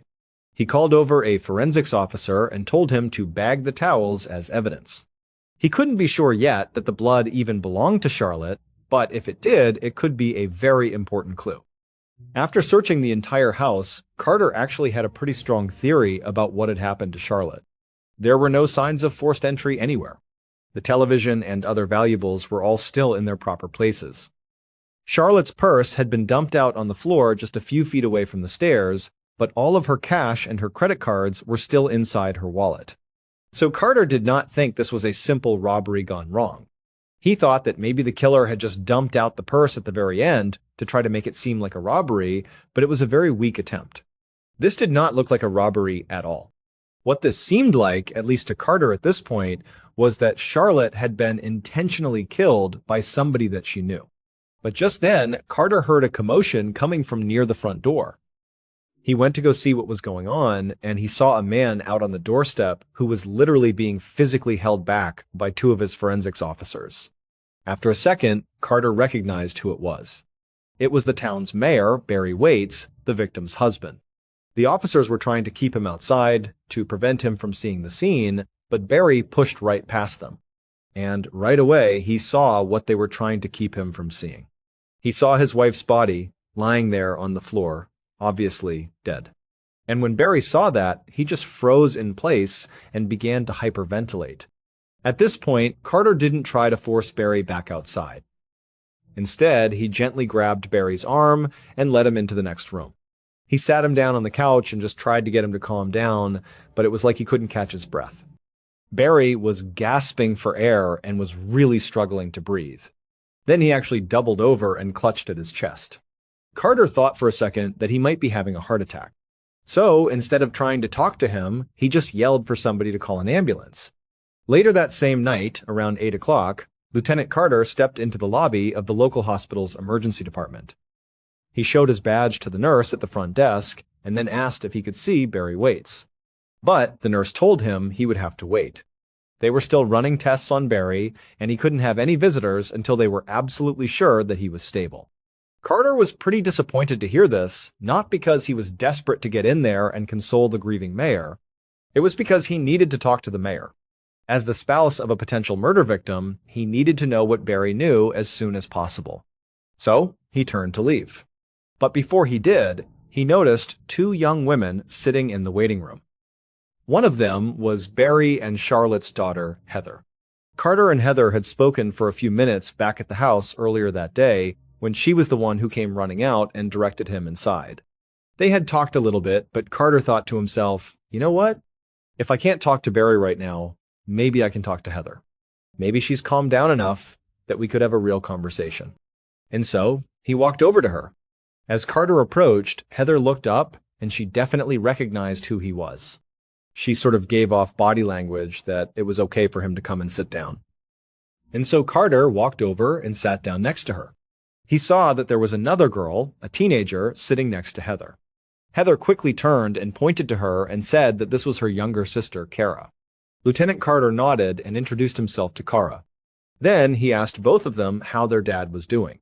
Heather explained that so far, the doctors believed he was not having a heart attack, that it was most likely a severe panic attack. But they were going to monitor him overnight just to be sure.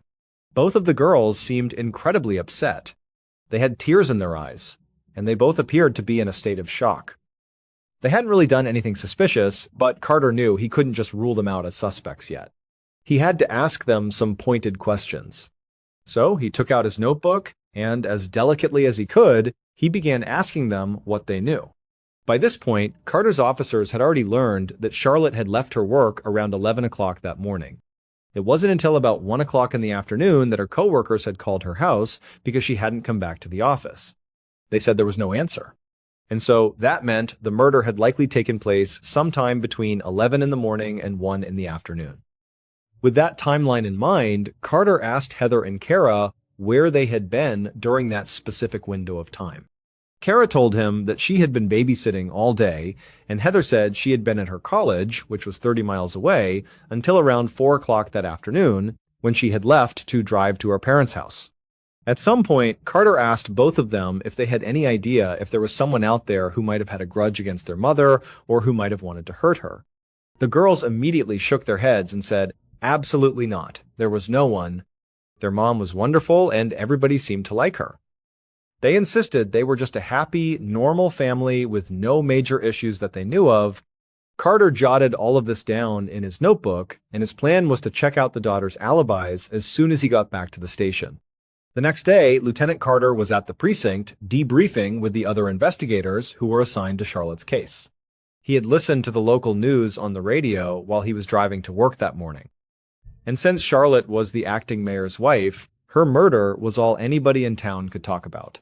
Carter was really feeling a lot of pressure to solve this case quickly. By this point, he had already followed up on Heather and Kara's alibis, and they had both checked out completely. Neither of the daughters could have been at the house between 11 and 1, so Carter had officially ruled them out as suspects. Now, the other officers were going around the room, basically updating Carter on what they had done the night before. And Carter was admittedly a little frustrated to hear that after they had questioned all of Charlotte's neighbors and her coworkers right after they had gotten to the scene, none of that had led to any new suspects. Another point of frustration was that the one person who likely would be able to help them the most, at least at this early stage in the investigation, was the acting mayor, Barry, Charlotte's husband, but he was still in the hospital and was not being allowed to speak to the police. But just as Carter and the other officers were sort of scratching their heads, wondering what their next move was going to be, the front door of the precinct opened. And who walked in but Barry Waits himself? A few minutes later, Lieutenant Carter and Barry were sitting in Carter's office. Barry said he had just been released from the hospital. They had determined that his heart was fine and that he had indeed just had a severe panic attack. So, as soon as he was out of the hospital, he had come right over to the police station to see what he could do to help with the investigation. Carter asked Barry to walk him through what he had done the previous day, the day that Charlotte was killed. Barry said that on top of being the acting mayor, he was also the head of the local National Guard Armory, and he had been attending to business at the armory all day. He did say that he had left at some point to get a haircut, maybe mid-morning, but the barbershop had been closed, so he had gone right back to work. And he had stayed there until around 4:30, when he got a panicked phone call from his daughter Heather, telling him their mom was unresponsive in the house. As Barry spoke, Carter was primarily just looking at Barry's hands and his arms. He was looking for any scratches or cuts or bruises. The running theory, based on what they had seen at the crime scene, was that Charlotte had put up a fight against her attacker before she was killed. And so presumably there should be wounds of some kind on the attacker, most likely on their hands and arms. But as Carter stared at Barry, he could see no visible injuries at all. And also, Barry's story seemed very linear, very simple, and he seemed very earnest about it and eager to help. So, Carter couldn't just jump to conclusions and assume that Barry was telling the truth and that he wasn't a suspect. But Carter's first impression was that Barry was being honest. At some point, Carter shifted the conversation and asked Barry if he had any idea who might have wanted to hurt his wife. And Barry said yes, he did. He said there were actually two people who would definitely benefit from Charlotte being dead. He explained that the first person was a guy named Dave Reed, who was their daughter Kara's boyfriend. He said that he and Charlotte had tried to stop Kara from seeing this guy because he was a bad influence, but the teens had kept sneaking around, and eventually Dave had gotten Kara pregnant. So Barry wondered if maybe Dave had gone over to the house to sort of confront Charlotte, to maybe demand to be able to see Kara, and things had gotten out of hand. Carter grabbed a pen, and he wrote down Dave's full name. Then he asked about the second person who had been a problem for Charlotte. Barry explained that his wife and her cousin, Wayne, were in the middle of this contentious dispute over an inheritance. In fact, he said, Charlotte had been scheduled to meet with Wayne and their attorneys on the very same day that she was killed. And when he heard this, Carter sat up straight in his chair. He thought to himself that the timing here could not possibly be a coincidence. The cousin was suddenly his top suspect. The following day, Carter walked into an interrogation room at the Lynette police station, and he sat down across the table from two people, Wayne Rice and his attorney. When Carter had called Wayne to set up this meeting, Wayne had responded by saying he would not say a single word without his lawyer present. And this had immediately made Carter pretty suspicious. During that very brief phone call, Carter had never even suggested to Wayne that he was a suspect in his cousin's murder. So when Carter sat down with Wayne and his lawyer, he leaned right in and started to grill him. He wanted to know what was going on with this inheritance. Wayne said he knew that his contesting their uncle's will had caused a lot of problems within the family, but he swore that he hadn't wished any harm on Charlotte.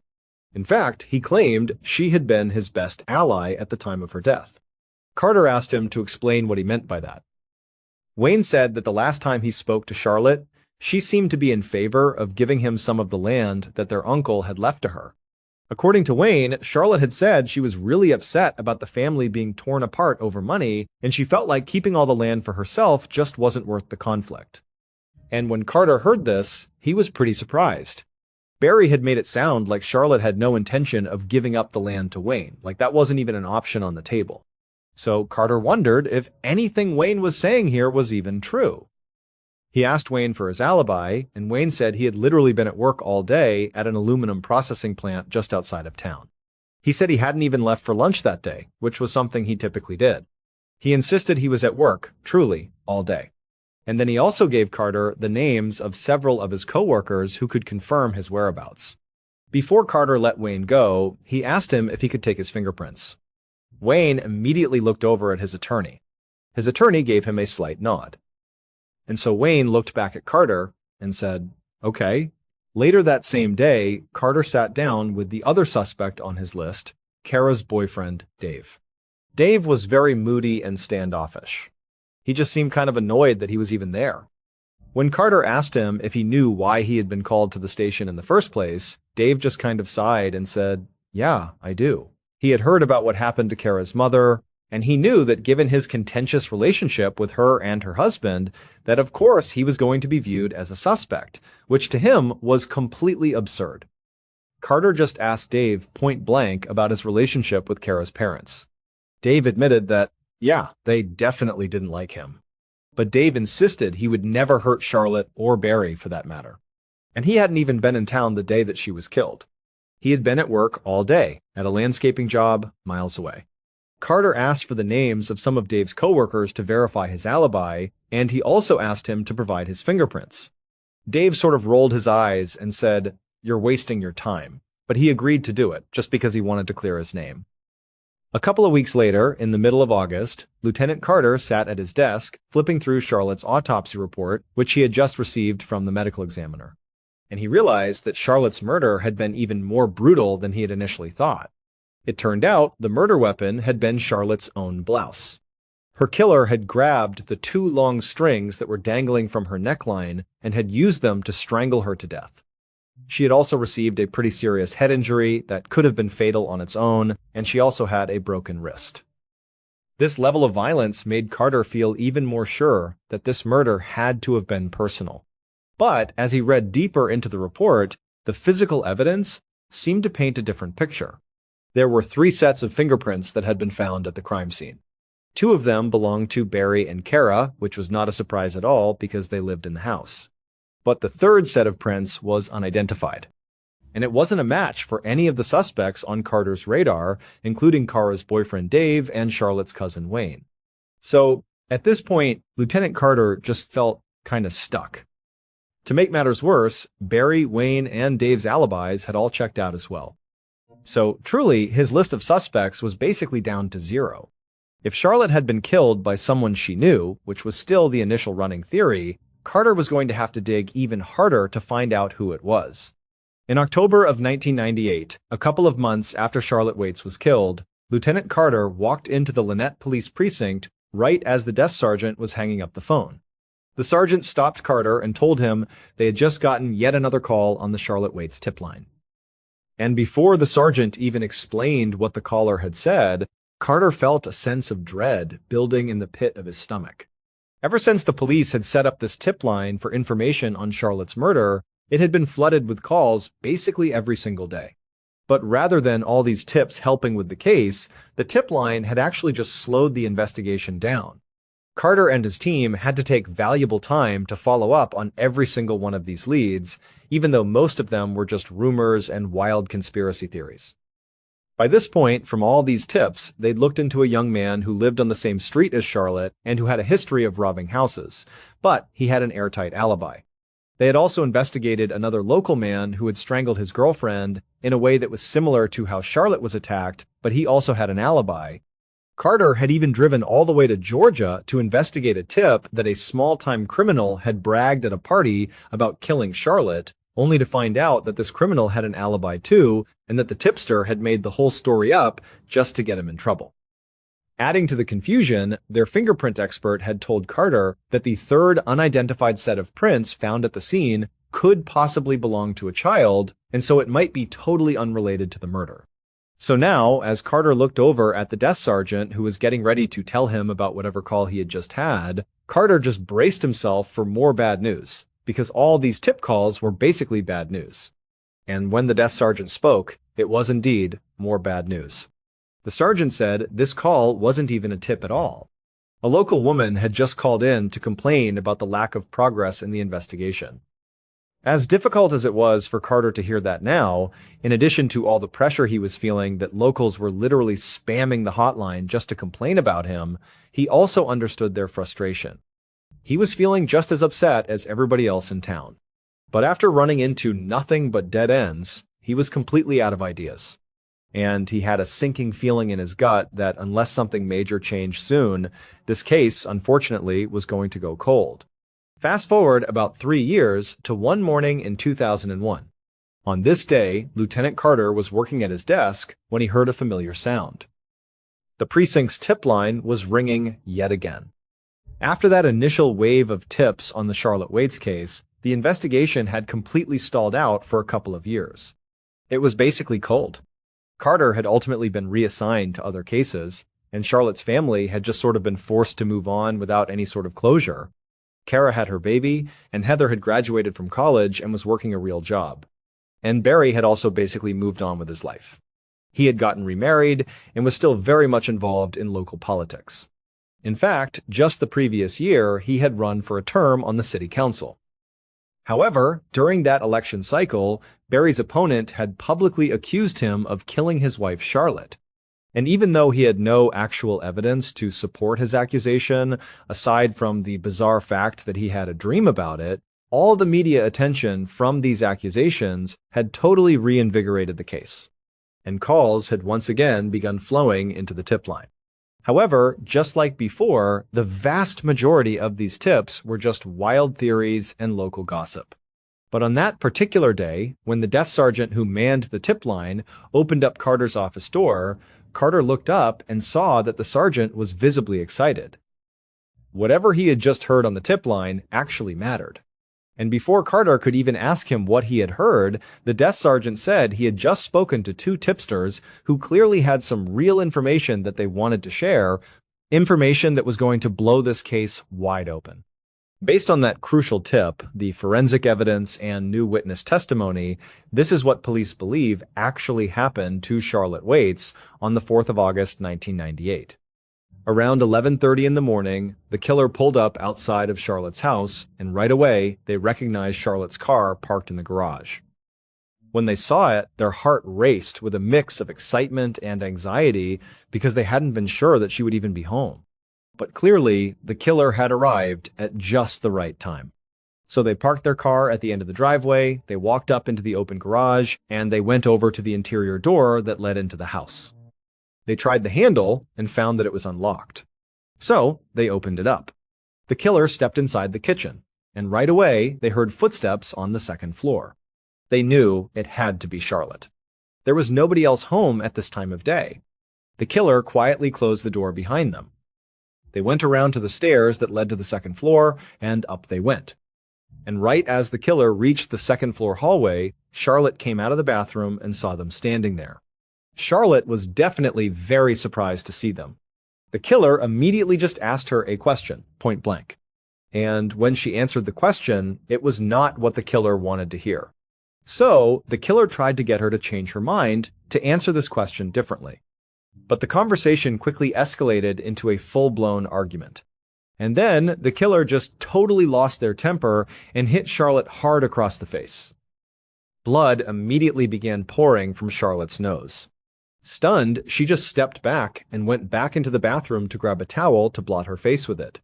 At this point, the killer knew they had crossed a line. Persuading Charlotte to do what they wanted was now clearly out of the question. This was a point of no return. So, as Charlotte came out of the bathroom with a towel pressed to her face, looking totally shaken up, the killer walked up and grabbed her from behind. They clutched the long strings that were hanging from the neckline of her blouse, and they pulled them tight around her neck. Charlotte began gasping for breath and trying to fight them off, but the killer had her in an unbreakable chokehold. And then finally, when Charlotte had lost enough oxygen that she stopped struggling, the killer let go of the strings and then kicked her down the staircase. When the killer saw what they had done, when they saw Charlotte at the base of the stairs, motionless and very likely dead, the reality of what had just happened finally hit them. In a panic, they grabbed the bloody towel that Charlotte had dropped on the floor. They rushed down the stairs and quickly cleaned up the rest of the blood on Charlotte's face, and then they dumped the towels in the laundry room. Then, they grabbed Charlotte's purse off a nearby table and scattered its contents on the floor near her body, hoping the police would think this was just a robbery gone wrong. And then after that, they fled the house, got back in their car, and hurried back to work at the National Guard Armory before anyone even noticed they were gone. The killer was Lynette, Alabama's mayor and Charlotte's own husband, Barry Waits. Barry had secretly gotten himself into a lot of debt, and he needed the full inheritance from Charlotte's uncle to pay it all off. And so when Barry went to his own home in the middle of the day and confronted Charlotte, asking her, "What do you plan to do at this meeting with Wayne? Are you going to give him some of this inheritance?" And she told him that yes, her plan was to settle and split the inheritance. Well, when Barry heard that, he snapped. He killed his wife. Not just because he was mad at her for her decision, but also because he desperately needed more money. He was thinking, okay, I'm only going to get half of this inheritance because she's giving the other half to Wayne. But if I kill her, I'll also get her life insurance policy, and then together I'll have enough to pay off my debts. However, when the insurance company went to pay out the claim, because Barry was clearly a suspect in his wife's murder early on in the investigation, the company refused to pay him the money. Instead, they paid the insurance money directly to their daughters, Heather and Cara. But a couple of years later, Barry still tried to get his hands on that money by tricking his own daughters into signing it over to him. But when Heather and Cara realized what he was doing, they finally saw their father for what he truly was. And so, it was the daughters who were the tipsters who broke this case wide open. They told Lieutenant Carter everything they knew about their dad's very suspicious behavior, along with his clear financial motives for the murder. They also said that their father had intimidated them into hiding information from the police and had even called in fake tips himself to redirect attention away from him. Barry Waits was arrested in February of 2006, and 9 months later, he was found guilty of first-degree murder. He was sentenced to 40 years in prison. Thank you so much for watching. Let me know what you thought of today's episode in the comments. And remember, we have a whole playlist of true crime episodes ready for you to binge right now. Until next time, see ya.